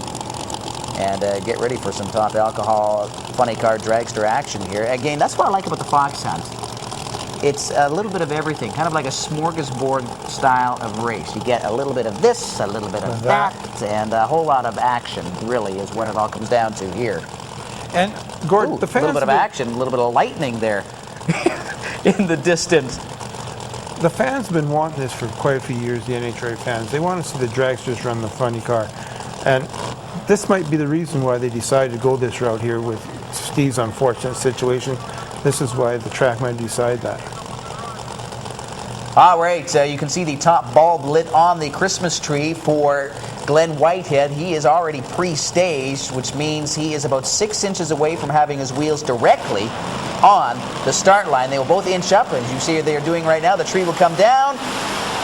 Serge Dion, a 4:37 reaction time. He is just cruising down the quarter mile, but he slows up a little bit as he got awfully close to that center line. 6:98, 161.84 miles an hour. Glenn Whitehead, as these drivers, this racetrack is really causing havoc with our drivers here tonight. A 7:34, 204.26 miles an hour for Glenn Whitehead. You can see the reaction time advantage right off the bat, and he already had about a full car length lead by the time they reached the 60-foot mark. Serge Dion cruising down the quarter mile as we're looking at our Shaw Motorsports replay here. And what a run. And the champion here tonight at Budweiser Motorsports Park. And don't go away, race fans. We are back with more race action after this. Plug in, enjoy. Switching to digital. And that, race fans, is the sound of 6,000 horsepower, the Castro GTX machine of the Team Duchesne out of Sherwood Park. Yeah, Rick and Jason, father-son, yep. Here. A lot of the family aspect of racing, man, is sure becoming apparent here. We saw moments ago with Bob Maggio, used to run the Prospector 57 alcohol funny car. Son Jay now picking up the ball and running with it here. Well, sort of not picking up the ball, but the car, literally, and going with it down the quarter mile. But then and now sure has changed technology-wise and, boy, expense-wise, too. Oh, it's unreal. Just unreal. I mean, you look at what the guys have for tow rigs nowadays. They would have had these back in the late 60s, mid-70s. They would have just with them. It's ahead of its time way back then, but nowadays you almost have to have this kind of equipment to travel, especially with the schedules that some of these guys do. That's right. And, if you try and live out of a motel, it's a lot better to be with a motorhome or whatever most of these guys have nowadays, and just more convenient. Sometimes you get in late, especially, all these guys we're basically seeing here tonight, they've got other jobs. Yep. This is not their livelihood, other than the fellows with the jet dragster and Rick Markin with his wheel stand and that. All the rest is Jason. He's got, another life than just run this. This is a hobby. It's a hobby, but a very expensive, very dedicated hobby. Jason Duchesne out of Sherwood Park, hoping to put some numbers up for the race fans. I know he's probably a little bit frustrated with the pass earlier on tonight, but then again, it's a brand new race car, second year for them this year, and he's still sort of in the game. Goes up in smoke, still working on the clutch of that race car. Yeah, and a little bit of road course racing there, trying to avoid taking out the cone at the halfway point of the racetrack. Crosses the finish line coasting, 65 miles an hour. That'll get you a speeding ticket, but he was coasting across the finish line. 1376, I know he won't be happy with that. That's too bad. Yeah, they're trying so hard to get this car running, and maybe that's a little bit of the problem. They're trying so hard that they're maybe second guessing themselves sometimes, and that it's not an easy thing. Unfortunately, we see the people out of the States that run these cars, they make it look very easy, but exactly, it's a lot of time and dedication, and pay your dues. Yeah, you got to pay your dues. There's just no doubt about it. Rick Markham paid his dues 15 years ago when he broke into the exhibition class of wheel stand racing, and this is his 15th year. And he's doing about 8 events this year, and we're lucky enough to have him up here in Edmonton, Alberta, Canada at Budweiser Motorsports Park. There we go, Gord. Remember we were talking a little earlier about the motoring backwards? There was a good shot of the motor, how it's situated at the very back of the truck and turned around. And another driver that is making it look easy, you'd never get me doing something like that. No, but I'd sure like to go for a ride in one of these ones. I think that'd be a thrill. Well, we were attempting to have an in-truck camera mounted on Rick Markham's one-night stand GMC pickup, and we were having a heck of a time finding a place to put it. And one of the places that we finally decided where we were going to put it was on the back tailgate, pointing back towards the Sparks. But Cine Audiovisual, who are the proud sponsors of our in-car camera, they didn't know about this, and I decided to intervene and say, no, we want to protect this $2,000 camera from any chance of damage. That camera's got the technology in it like these guys have got in the race cars, and you just don't want to take chances. Well, especially the camera, we were going to mount it in the box, the tailgate area there. That's in a very delicate area, and we wouldn't want anything bouncing around in there and possibly interfering with the mechanisms of that blown Chevy engine. Around 2,000, maybe just a little bit shy of 2,000 horsepower coming out of that 427 of a Rick Markham in One Night Stand.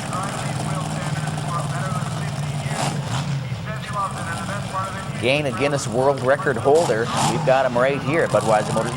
There's the engine we were just talking about. A good shot of it there. There's the blower, the belt. Yeah. The exhaust. And of course, it's all situated towards the back, over the back wheels, almost right on the tailgate there, so that it allows the truck to come up right almost. It's like a weight. It's a weight transfer. Yeah. Go back to your early childhood school years and where you worked with the fulcrum and all that. You move it around, and there we go. Bingo. And he is off. 962 reaction time direction. That doesn't matter. This is just all show, and he boarded the run. Rick Markham out of Spokane, Washington, aborting the run, and something may have happened on the way down this quarter mile. I guess just like everybody else, he's got to get in that groove too, and when he starts getting out of it, it's best to back off and come back another day than to back off and have to build for another day. Well, he's going to do the return pass, and we're going to have the sparks flying here. I don't think he's going to be very, very happy. He's a showman. He wants things to go perfect, and that was not a perfect run from Rick Markham. No. He knows that. His hands are up in the air. He's going, I don't know what happened. No, if you ever get the chance to go into the pits and talk to him, this is the guy you want to talk to. What a colorful character. He could be a comedian. Yeah, I mean, instead. There he goes. He goes, I don't know what happened, folks. I'm sorry. I think that was what me worried. Yeah, no kidding. I'm sorry, guys, is what he is saying. Anyway, race fans, we're going to take a commercial break right now. Be right back.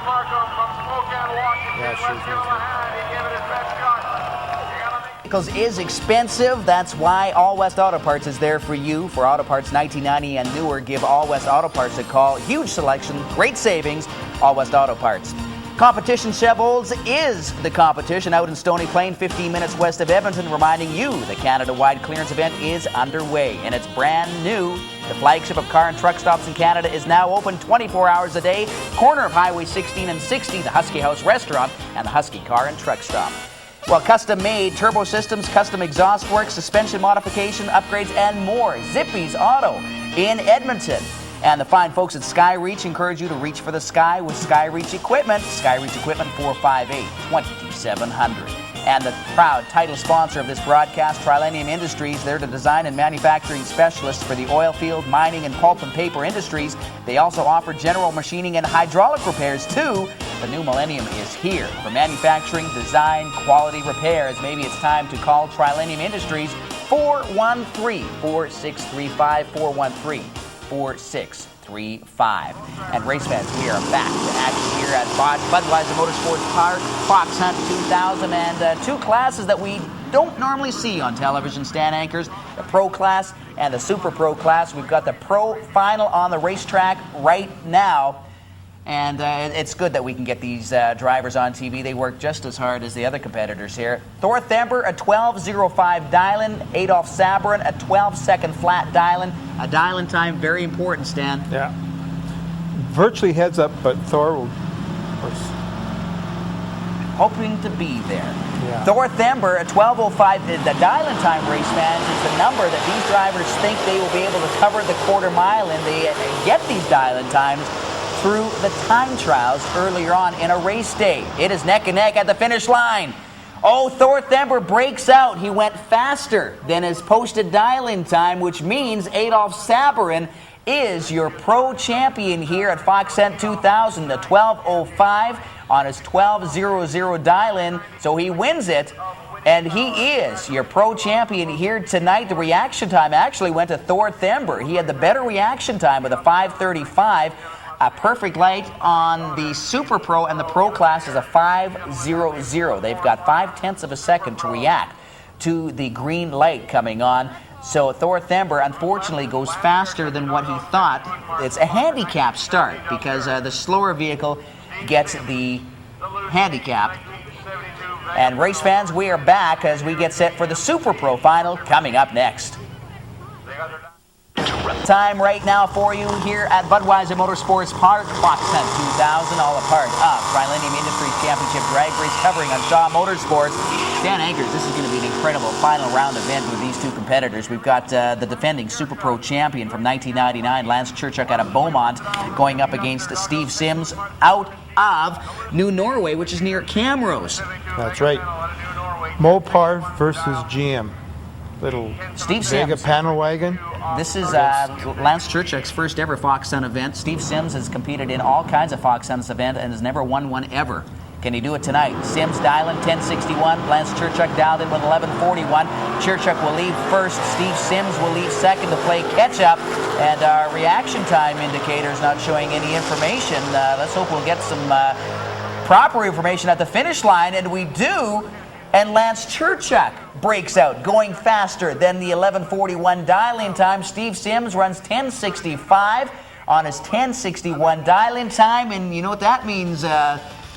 We've got the winner. Yes, sir. Steve Sims wins it in that Vega wagon. He calls loose change, and guess what he's going to have jingling in his pockets after the win here tonight? Some loose change. Some loose change.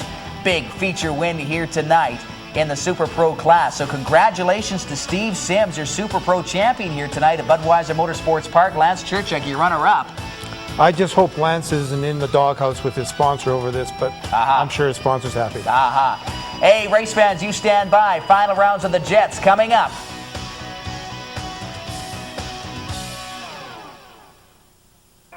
Race fans, Trilenium Industries Championship Drag Racing coverage of Fox Hunt 2000 here at Budweiser Motorsports Park, Edmonton, Alberta, Canada. Stan Anchor's up here in the tower with me. Stan, the final pass of the night, we've got jet cars. And what a pass it'll be. It's completely dark out here now. When they do their little showmanship at the beginning here, it's going to really show up in the night light. Over there with Brad, we have Heather Dryden. She's the crew chief for him. She travels with him. She tunes the car. She sets it up between rounds there. Brad basically just drives the car. He has the fun part. She does all the hard work. Fire show time. Let's listen in and watch, race fans.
Race fans, here we go.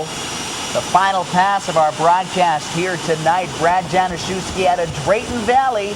Richard Smith out of Bend, Oregon. Rolling Thunder taking on Warhawk. Now Smith actually has nailed Brad Januszewski twice here tonight. Can he make it a triple play? I think that's what he's going to do here possibly. He's just taking advantage of Brad's rookie season and that, but Januszewski and Smith, the final in jet cars here tonight, and away we go. Smith and Januszewski are away, and we've had malfunction with Smith's race car. So Brad Januszewski took one. Will pick up the win. A 7:08, 189.39 miles an hour for Brad Januszewski. I think we had a flame out, I think is the terminology they use, in Richard Smith's Warhawk Jet Funny car. He runs a 787 and loses all that speed, the momentum, 108 miles an hour plus. Recapping our champions here tonight, Fox Hunt 2000 Top Alcohol Funny Car, John Evanchuk. Pro Alcohol Funny Car, Darrell Webb. We have the Top Alcohol Dragster and Serge Dion. Super Pro, Steve Sims. Our Pro Class, Adolph Sabarin. And our top speed of the night, congratulations, Richard Smith in the Warhawk, 244.29 miles an hour. He also got the best ET, running a 6:36. Fox Hunt 2000. The fans now, well, they know the show is over, Stan Anchors, and it was just an incredible night here at Budweiser Motorsports Park. They're going home very happy, satisfied. And that was just a sampling of drag race coverage from last year on Shaw Motorsports. We'll have more action from the strip a little bit later on in this broadcast. Coming up next on the Shaw Motorsports Marathon, we head back over to the oval track and back-to-back Can-Am Sprint Car feature events. Alrighty, it's horsepower time, mile per hour time. Chuck Haynes, Leland Blee, and away they go. Reaction time goes to Blee. And he crosses the finish line with a 6:33, 251.60 miles an hour, beating his boss, who had the slower ET. I think they have to be a little blurry-eyed to get on these bikes to start with, Gord. Well, the bikes are hooked up. Watch the front wheel, okay? Sometimes they will carry the front wheel off the ground. Maybe about 60 feet, sometimes 100. Ken is hooked. Yeah, he is hooked up. A little bit of a bobble there, but a 7:47, 174.38 miles an hour. And look what we're going to do here. Here is a replay. This is on board Cine Audiovisual Car Cam from start to finish on board the Cannonball Express. And what a view! What a view, Gord! 6.36 seconds. Here's what a 250. And here's the shutdown. Like. Oh, this is just awesome. I'm actually speechless at this view. Yeah, Gord, I've been at the starting line and I've been up at the top end watching these cars come at you, but... Coverage of the 2000 Can-Am Sprint Car Challenge Championship. Bill Boyce, the drought is over. You win it. Yeah, it's nice. Like I said, we had the Hard Charger Award last week with the NST, and that's a big touring event that happens across the United States on the West Coast. So, yeah, everybody's running fast here. Mark and Scott, we had a good race. The fans didn't get their admission tonight. I don't know what they're waiting for. Well, you've been running this event for about 10 years now. You finally got the big win, as did Sean in 1999. It must feel pretty good right now. The crew, wonderful for you this year. Yeah, I've been driving since I've been 16, and I'm 39, so it's been a long time to win this one. We've won the preliminaries and had a nose-tying race with Mark Houston here a couple years back, but it's nice to win it. Indeed. Well, you savor the victory with your crew. It's going to be a nice haul back to Lethbridge, I bet, tonight. Yeah, we got PR stuff to do on Monday, so it's a busy schedule for us. The 2001 Can-Am Sprint Car Challenge is the first major sprint car race of the season here at Budweiser Motorsports Park. It's a race you definitely do not want to miss. Coming up next on the Shaw Motorsports Marathon, we travel to the beautiful Rocky Mountains, Yellowhead Raceway in Hinton, Alberta, for a little stock car racing.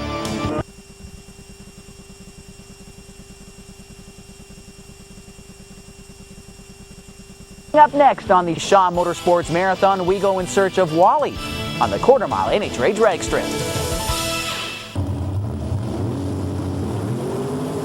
And already Tim Vogt, but a 4-0 boy, and popping the chute early by accident is Len Lavasseur. Tim Vogt runs through with a 7:19 at 190.96 miles an hour. It's Tom Mahedin, Sean Wells. Another pairing of pro mods right now, and a mistake. There's your mistake I was talking to you about. Sean Wells jumps the gun and red lights, giving the win to Tom Mahedin. Crosses the finish line at a 7:81 at 176.81 miles an hour. You see the mistake in the replay, jumping the gun. The pro mods will be back here in 2001, hoping to make some record-setting runs down the quarter-mile NHRA drag strip. The biggest event of the year at Budweiser Motorsports Park happened in August 2000. It was hot August night. Jet cars, top alcohol, funny cars, you name it, it was here racing, hoping to bring home one of the most prestigious trophies in all of drag racing, the Wally. Shaw Motorsports was here as well. Final round coverage right now on the Shaw Motorsports Marathon. Top alcohol dragster competitors lined up at the start line. Let's talk with one of the finalists. Driving the Trillium Industries sponsored Top Alcohol Dragster and the #1 qualifier here at the NHRA Canadian Open. Snap-on Tools Hot August night. Steve Sitko out of Edmonton. Feels pretty good sitting on top right now. Yeah, it sure does. We did it last year, and we're hoping to hold on to it this year. So, pretty stout field of Top Alcohol Dragsters here for tonight's big show. Yeah, it's nice to see. It's been a few years since we had a full field of cars, and it's going to be fun racing them. Of course, last time that Shaw was out, you did have some mechanical problems with the race car, like an $80 part, I guess, is what did you in for the night. Things running very, very stout so far. Yeah, we're just playing it safe and trying to... Battle of the fittest is what I'm calling this today. Whoever lasts the longest is going to win the race. So. Well, whoever keeps their car together is going to win the race. Wow, it's been quite the night for our Federal Mogul Top Alcohol Dragster competitors, just keeping their cars from breaking. And the two that have done the best, Steve Sitko, who we're looking at right now, what concentration. The concentration right now, just look at his eyes. He's staring down the quarter mile, which what he is hoping is to be a victory. But if he looks over his left-hand shoulder, he sees Bill Edwards Jr. from Sumas, Washington, hoping to do just the same. Yeah, gives a little thumbs up to us with the camera here and that. But he is concentrating. You have to. Things happen too quickly. Well, how they made it to the Top Alcohol Dragster final. Sitko was the #1 qualifier. Bill Edwards Jr. out of Sumas, Washington, your #3 qualifier. Unfortunately, the #2 qualifier, Serge Dion, broke in round #1 and couldn't even make the call against Bill Edwards Jr. in round #2. So as the ladder shows, Edwards Jr., Sitko are meeting in the final, and we've got that for you right now, race fans. And the early advantage definitely will have to go to Steve Sitko, but right now with breakage, and it's anyone's game. It is anyone's game. Steve Sitko lighting up the rear tires on his Trillium Industries sponsored Top Alcohol Dragsters, one of the many proud sponsors on that race car. Okay, Gord, now here the sun should not be a factor. It's gone down enough. There's a little bit of cloud cover actually. So the sun should not affect them with the tree. So Bill Edwards Jr., this is another American, a Can-Am final, I guess if we can call it that. So Steve Sitko out of Edmonton, Bill Edwards Jr. from the state of Washington. Martin Sjogren, hoping he's got the tune-up right for Sitko's race car. Yeah, even though Sitko's from this town here, Steve's from Edmonton and that, lived here all his life and that, his brother Kenny's involved with Serge Dion and the other Top Alcohol car. He wants to win it. You know, he wants to not have the Americans come up here and upstage him or anything like that. So we should have a very good race here. Oh, look at we got a big storm coming in. We keep that quiet for now, but that's quite the thunderhead as we look west down the quarter mile over the packed grandstands here at Budweiser Motorsports Park. Race fans, I hope you're enjoying the coverage thus far. This is Trillium Industries Championship Drag Racing and coverage of the Hot August night and the Canadian Open. This is your first final of the night here on television. Junior, Edwards Jr., Sitko. The RPMs are going to come up as they get close to the start line. The RPMs come up to around 3,000-4,000, and then they will stage the car and then head down the quarter mile. Edwards Jr., Sitko, final right now. Well, Bill Edwards Jr. cut the better light. Steve Sitko gets by him just about the 1,000-foot mark and takes him for a win of 6:28, 209.93 miles an hour. Mile per hour is very close. Bill Edwards Jr. from Sumas, Washington, a 6:54, 207.27 miles an hour. But look at the reaction time. Bill Edwards Jr. had a slight advantage, a slight lead right off the start. But if you look in the replay here, hold the wheels, Steve did. But Steve just outpowers him going down the track. Steve's got the horsepower in his car tonight, and there it is. Our second final of our broadcast on the track right now. This is the Sportsman ET final. In the far lane from Custer, Washington, it is Chris Brandt. He's dialed in with a 13.64. Brian Shaka from Hinton, Alberta, dialed in with a 15.34. Brandt has the better reaction time. Brian Shaka will be better looking over his left-hand shoulder because Brandt just might track him down at the finish line, but Brandt slows up. He slowed up to a 13.76 on his 13.64 dial-in time. Brian Shaka crosses the finish line first, closer to his dial-in time, and that's all you need for the big victory, the big W. Brian Shaka wins it. From Hinton, Alberta. Yeah, all you have to do is the math there. Brian was a little late, but he caught up to him and did it better closer to his dial-in, and that's why he won. So about a car length, oh boy, car length victory there for Brian Shaka from Hinton, so he is your sportsman winner here tonight. Time now for the Pro ET final. You saw the semifinal just moments ago. And here are your finalists. Driver from Calgary in the far lane, then at 71 Dodge Demon, it's Bart Mason warming up the hides. On that 83 Ford Ranger, Terry O'Connor out of St. Albert. Mason, O'Connor, final in the Pro ET. Dial-in times are on the board right now for you race fans. Mason at 12.27 dial-in time. Terry O'Connor at 12.78 dial-in time. O'Connor will leave the line first. The perfect light is 5.00. We want as close to the 5.00 mark as possible. O'Connor, an unbelievable reaction time with a 5.14. Mason was sleeping with an 8.05. O'Connor basically has this thing in the bag. He does. But, he breaks out. He breaks out big It was time. his to win, Gord. It was his to win. It was his to win, but he loses it, breaking out at 12.07 on his 12.78 dial-in time. Bart Mason will say, thank you very much. This was not mine to win here tonight, but that's part of bracket racing where the slower vehicle can pick up the big win. Again, a dial-in time is what you think your vehicle will cover the quarter mile in, and Terry O'Connor thought wrong. Yeah, all of a sudden, Terry's truck picked up and where did that come got from? something out of somewhere. I'm sure he'll be kicking himself. Yeah, he'll be kicking himself quite well, but nothing to be ashamed of. Runner-up. Congratulations, Bart Mason out of Calgary, Alberta, winning in the Pro Final here tonight.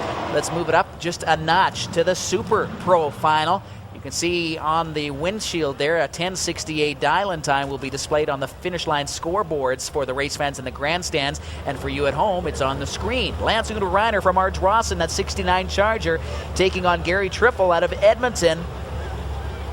10.15 dial-in time for Triffle. I think this is the first round appearance, or first time appearance in the final round for both these two drivers. That's Nerves. right, you're correct. Yeah, they've been racing for quite a while. First time they've been in the final, in a big race. On TV. Red light, Unter-Reiner. That gives the win, the blue W, to Gary Triffle out of Edmonton, a 10.15 dial-in time. Let's see what he runs, just for the heck of it. A 10.25, 133.13 miles an hour. His reaction time, though, Triffle is very fortunate that Unter-Reiner red lit. But Triffle is your Super Pro winner here tonight at Budweiser Motorsports Park. Yeah, a little bit of the nerves for Lance, and I'm sure he was very tense behind the wheel. It'd be interesting to get an adrenaline meter on these guys when they It's off the scale. It's off the scale, but a driver who is cool as a cucumber in any particular race, five-time track champion in the far lane out of Sherwood Park. It is Ed Matajewski in that 71 Nova, sponsored by Competition Chev Olds. In the near lane from Millet, it is Ron Scott in that 68 Camaro.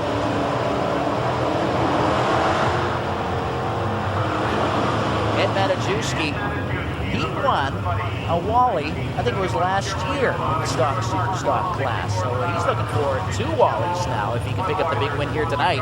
But Ron Scott hoping to end that streak here and now. Dial-in times are on the board. This is your stock super stock final. Matajewski at 12.64 dial-in time. He will leave the line first. Ron Scott will try and chase him down. A perfect light, 5.00. Tree will count down. Jewski will leave the line first. That's 5.65 reaction time. Ron Scott. He's going to have a heck of a time trying to catch up to Ed Matajewski unless Matajewski breaks out. Matejewski will not be doing that. A 12:74 win for Ed Matejewski, 96.67 miles an hour. Ron Scott runs a 12:21 on his 12:18 dial-in time, 109.91 miles an hour. Congratulations to Ed Matejewski out of Sherwood Park. Your super stock champion here tonight, and another Wally. Yeah. And Ed just keeps trucking along, picking them up. Does he ever. Super Street Final coming your way right now, race fans.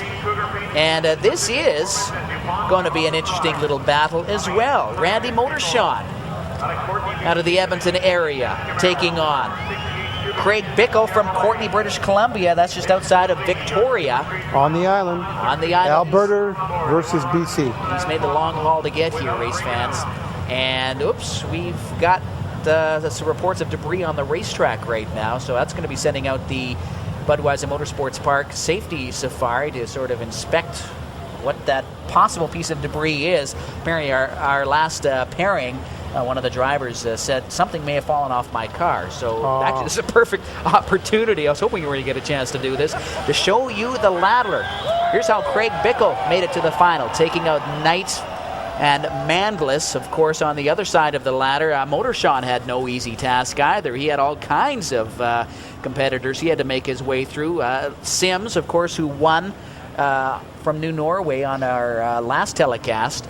Motorshaw taking out Braun. There's Dieter Holst, Fred Schwab, but Motorshaw making up the other half of the final in the Super Street class. As you can see, the safety safari looking for that wayward piece of machinery that has possibly fallen off one of our race cars, and looks like they found what they are looking for, and they will head back to their respective positions, and we'll get these Super Street competitors, Craig Bickle, Randy Motorshaw. They'll refire their race cars and have our final for you. They're gorgeous cars. You can't beat the cars from the 60s. You can't, Gord. I mean, and this is a beautiful 67. Beautiful.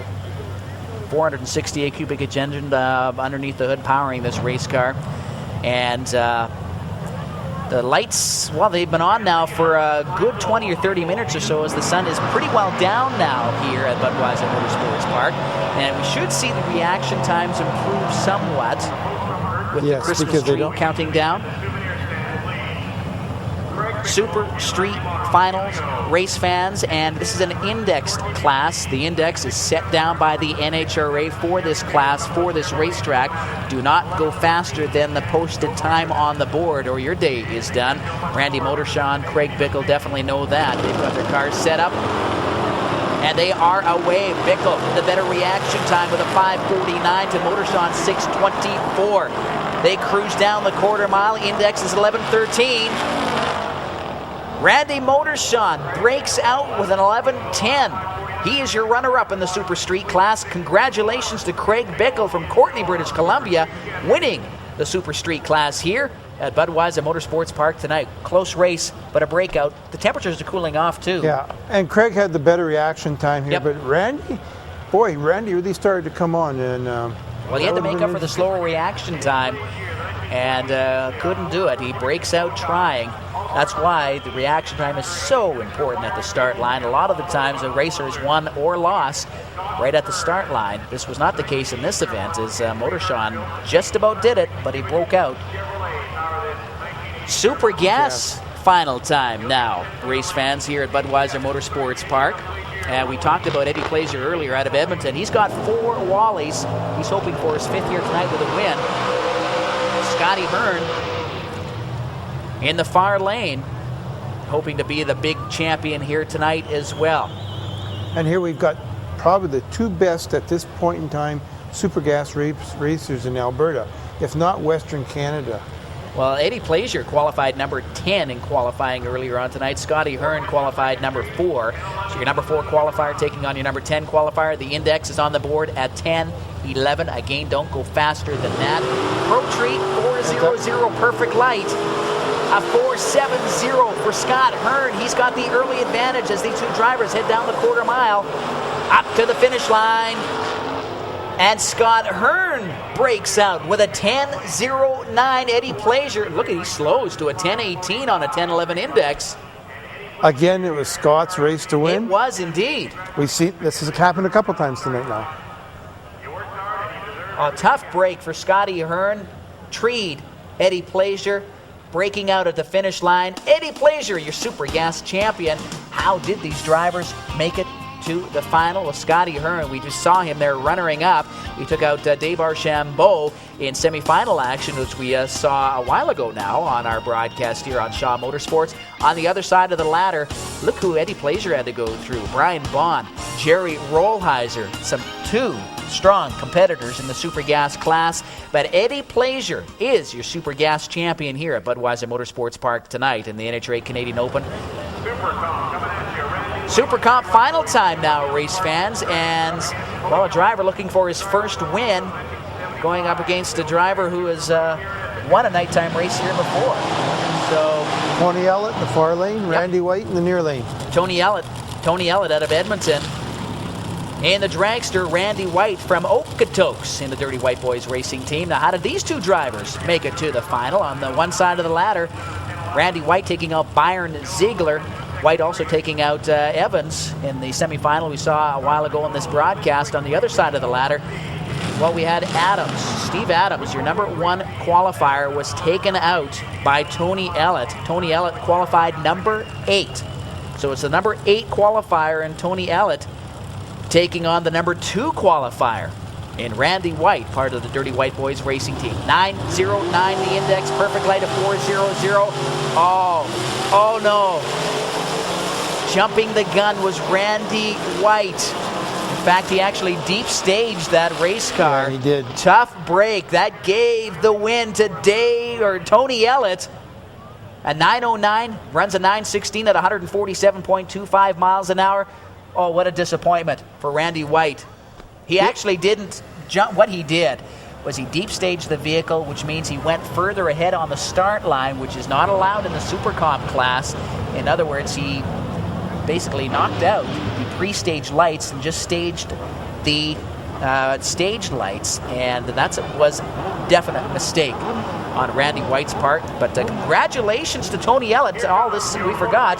Tony Ellett wins his first Wally at Budweiser Motorsports Park. He'll be one excited driver, definitely. That crew will be very happy at the top end, I can imagine. They'll be just ecstatic. Your motorcycle ET final on deck right now, race fans. Battle of Alberta final. Calgary versus Edmonton. Calgary represented by Tim Ryerson on that 78 Suzuki drag bike.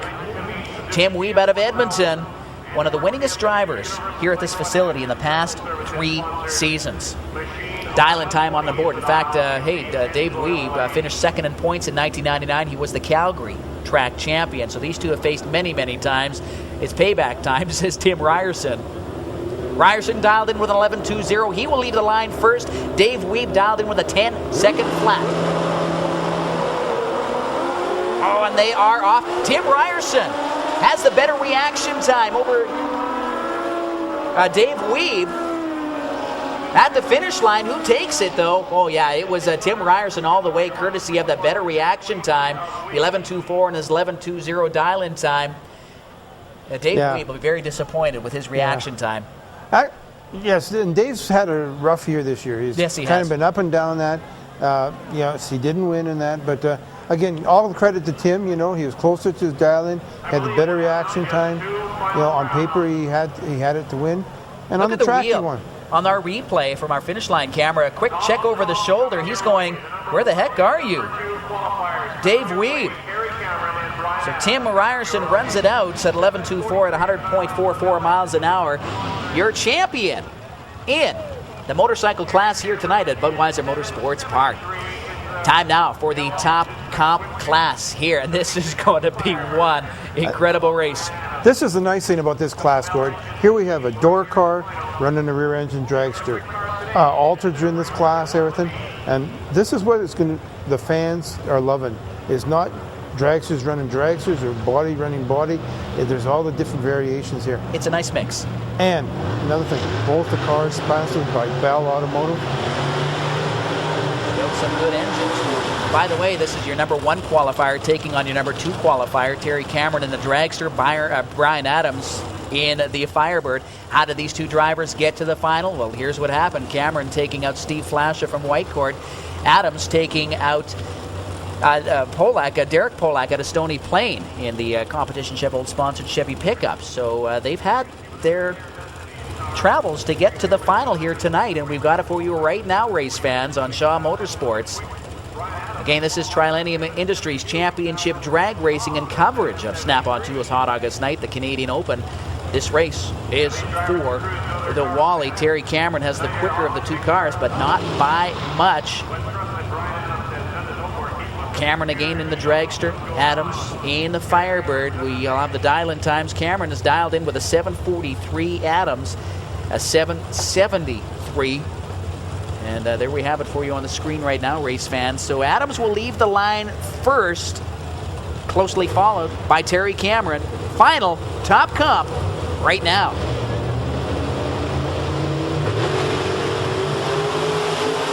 Oh, Cameron cut the better light in the dragster. Oh, beautiful reaction. A 5:20, Adams. No way he was going to be able to hang on to the lead there, cutting a 5:92 reaction time. A 7:56 on a 7:43 dial-in time for Cameron, an 8-second flat on a 7:73 dial-in time for Adams. But the reaction time definitely hurt Brian Adams. As we see the replay at the finish line, Cameron nails him at the 1,000-foot mark, passes him right at the finish line for the big win. Snap-on Tools Hot August Night's #1 qualifier in the top alcohol funny car class, Roger Bateman up from Calgary. Roger, you ran an incredible run in your qualifying, and then it's getting downright ugly out there as far as getting this car down the track straight. Yeah, we're struggling a bit. Even the first run, even though the number was good, then it wasn't a great run. We were all over the place and rolling the car around. So we got to fix something. We're going to have to kill some power or do something to get down the racetrack because we're struggling right now. And you're the #1 qualifier. You're also the current track record holder on both sides, the ET and the speed. And, well, when it cools off a little bit here tonight, you just never know. Maybe we'll see some of that speed return. Well, I don't know. We haven't got a good grip. Some other guys are doing a better job right now. We have to put our heads together and come up with a fix for this. The early indication from race fans is we're going to see a battle of Alberta drag racing style between you and John Evanchuk. That's a possibility here tonight. Oh, definitely. John's been good everywhere we've gone recently. He's made some real positive moves. He's getting harder to beat. Well, one thing that Roger Bateman does not want John Evanchuk to do right now is beat him in this final round because, hey, this is for all the marbles. Yeah, Gord, you know, ever since John's come into this a few years back, 4 years ago now, Roger's helped him along in that, and they've become very good friends. But right now, nope, the friendship is out the door. Yeah. It's Rogers first man pretty down well the other owned. end. Rogers owned this event these past several years. Of course, he owns the track record here in the top alcohol funny car class. He seems to reset the mark each and every year. It's burnout time.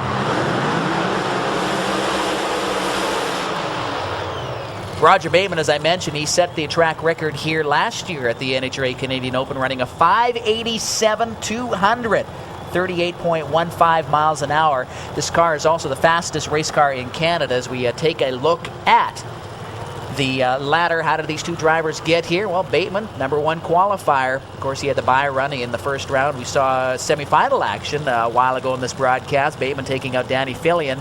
Evanchuk, your #2 qualifier, makes it to the final, and he's taking on Roger Bateman. As I mentioned, Roger Bateman, the fastest top alcohol funny car in Canada. And boy, Bateman has a busy schedule. Of course, he's going to wrap up his race season November 9th through the 12th down in Pomona, California for the NHRA World Finals.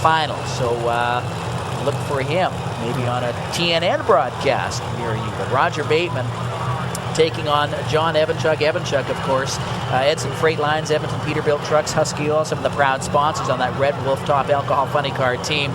Both these two drivers each around 2,500 horsepower. So we got about 5,000 horsepower coming up to the start line right now. Now, John here's been around for a long time. He's been running the alcohol funny car here for 4 years, but John's been around since the 70s. He was involved with the Top Fuel car back then. A few years ago, he's involved with Darrell Webb with his alcohol funny car, and he made the big step, and John's progressing, and I was there when he ran this car down the track the first time, and I hope I'm there when he wins the big one. Well, down in Seattle a few weeks ago, he managed to take out the #1 qualifier, too, in Bucky Austin. Who was it? Bucky's nephew. Bucky's nephew, right. Pat Austin. Pat Austin. There we go. We knew he'd come to us. Well, Bateman, he just treed John Evanchuk with a 5:07 to a 5:63 reaction time. Look at the ET difference. A slower ET wins it. Bateman, a 6:44, 215.72 miles an hour. If he didn't have the horsepower and the traction, that would have been a win for John Evanchuk. He was, if the track was, say, 20 feet longer, the wind light would have been shining in John Evanchuk's lane. Oh, man. Again, another learning experience here, as you see, getting out of the groove a little bit. Well, again, the left lane's a little sloppier, so to say, yes, than the right lane. And John hit that bump, and of course, when you hit that bump, the tires release and the RPM. So actually, John did a very good job of driving that car there. Ran this year, like you were saying a little earlier, he ran his first 5-second run, 5:96. Seattle, taking out Pat Austin, and meeting Bucky Austin in the next round. Yeah, two big heavy hitters in that class. Oh, boy. John's come a long way, but he'll do her. I bet you he will. Another guy that's hoping to do her is Kevin Boyer. Or that top fuel Harley Davidson. His last pass, he leaned out the engine just a little bit as he crossed the finish line, about 135 miles an hour. About 700 horsepower. These engines pump out. Ace Manufacturing, one of the proud sponsors on this ride. www.teamaceracing.com. He's got his own personal website, as do a lot of our competitors. Actually, the Budweiser Motorsports Park at www.budpark.com have links to a lot of competitors that race here at the track. Kevin Boyer doing a test and tune pass. Let's see what he does. Well, much to the disappointment of the crowd, going ooh and ah, Kevin Boyer doesn't do much. But, he launched very hard. Obviously, something broke. Yep. Very wisely on his part, thinking maybe he might be losing oil. Yep. Pulled over the side. Very good move. Veteran move. Veteran move. Exactly. Three-time track champion here at Budweiser Motorsports Park in 93, 94, 95 in the motorcycle ET class. Of course, we just saw the final moments ago. Tim Ryerson taking out Dave Wee, but a tough break. He launched hard. Watch the front tire lift off the ground. Whoa, boy, did he ever launch hard.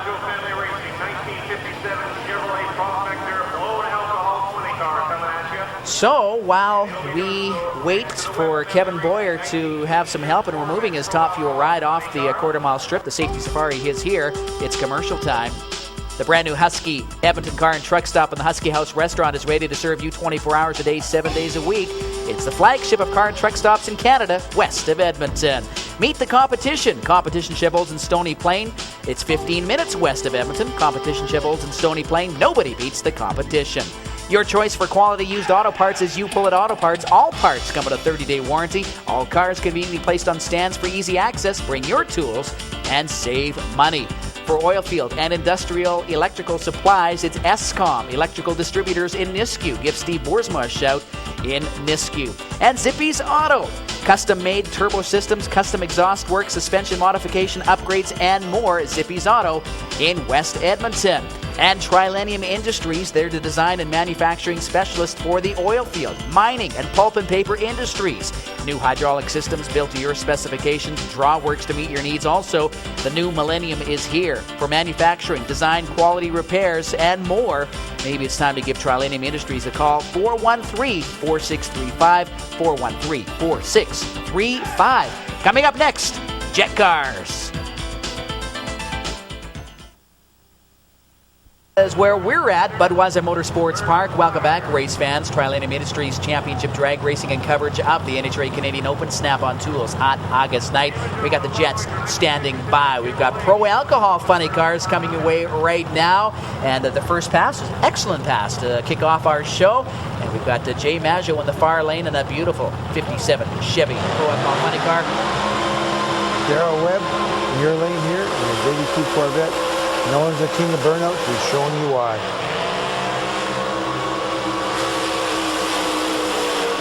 Gord, there's a very interesting thing here. I hope we get a chance to show it, but on the back of Daryl's car here, Daryl and Jay are very good friends in that, and there's a little bit of kibitzing going on here. And on the back of his car, there's a license plate, and it's a little shot at Jay here, and it's a little challenging. It says, "Bye, Jay." Oh, I hope we get a shot of that. Well, I was there at the car show when they unveiled it to Jay, and you know, Jay is a pretty good talker, but I'll tell you, for a few seconds, he was speechless.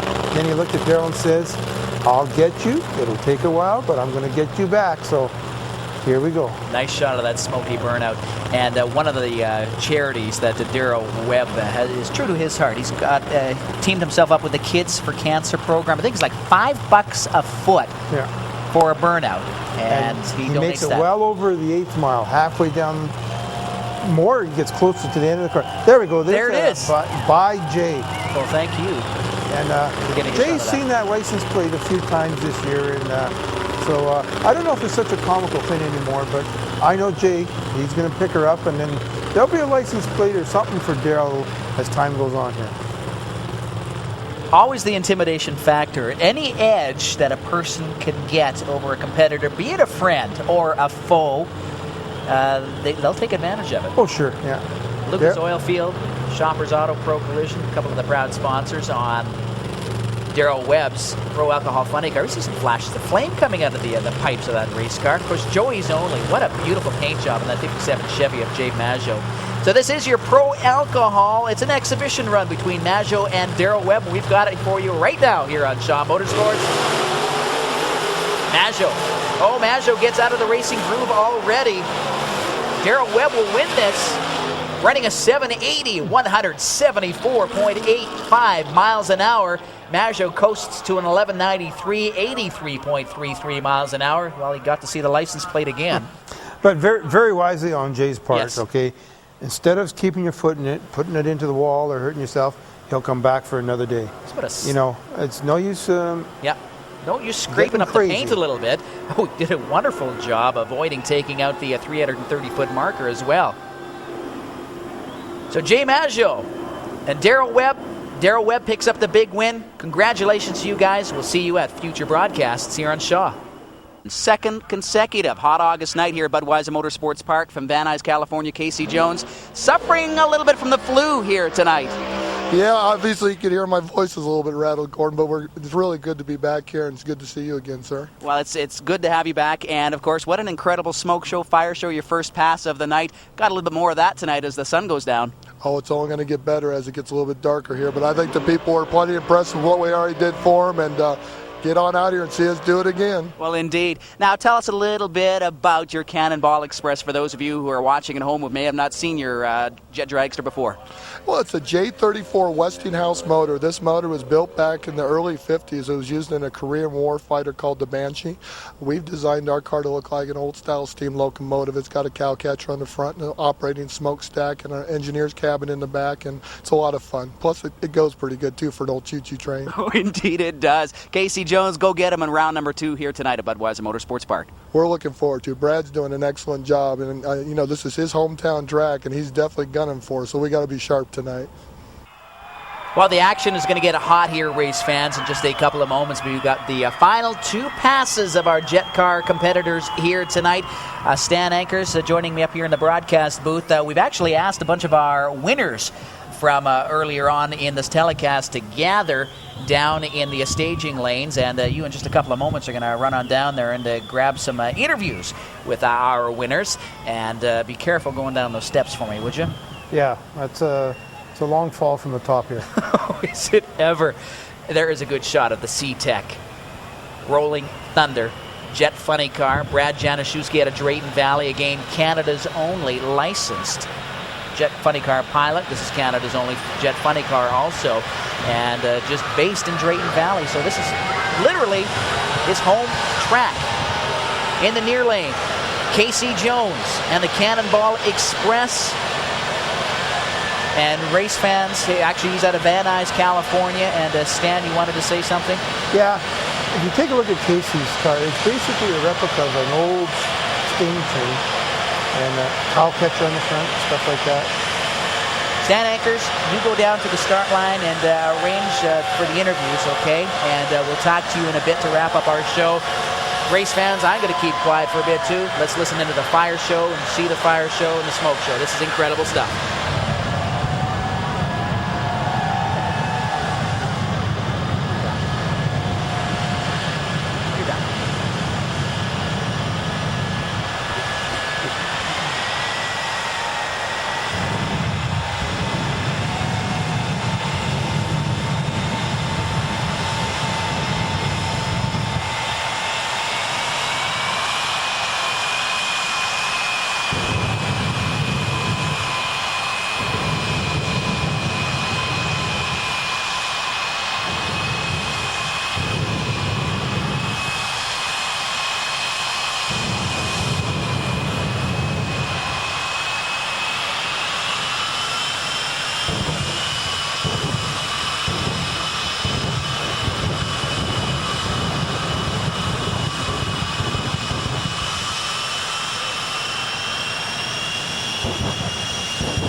Brad Januszewski, he had a slower reaction time, but he runs a 6.66 second run, 228.31 miles an hour. KC Jones from Van Nuys, California, actually slowed. He ran a 7:08.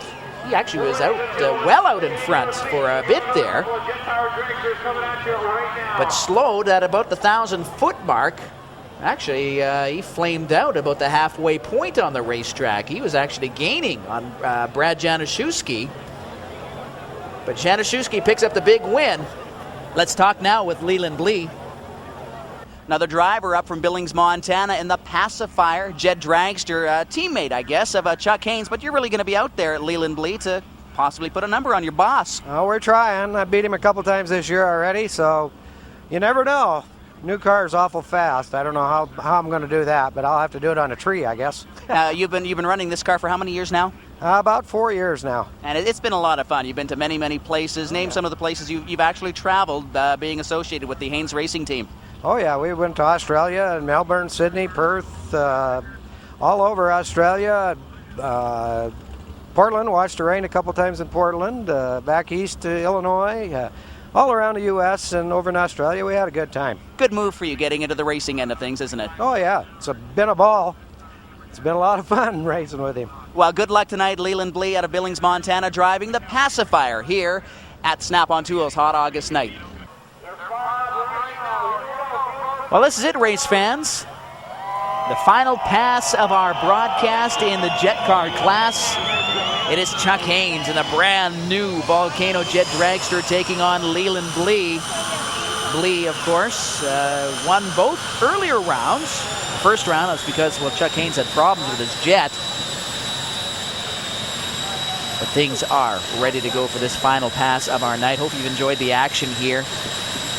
After this pass, we will take a short commercial break because we're running out of time here in our broadcast here. We're going to talk with some of our winners, which have gathered down in the staging lanes, who are sort of sneaking around the corner now with this Jet Car Fire Show, which is going to begin right now. Listen and watch this incredible smoke and fire show, starting with Blee and Haynes. Here we go.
Budweiser Motorsports Park's biggest drag race event of the year is back this year. Don't miss Hot August Night 2001. Boy, I can't believe how fast this show has gone. The Motorsport Marathon, we've got one race to cover, and it's coming up next, the season championship race on the oval on the Shaw Motorsports Marathon of the season is back again this year. Don't miss Hot August Night 2001. Well, where's the time gone, race fans? I can't believe our 6-hour Motorsport Marathon is just about in the books. We've got about 1 hour left.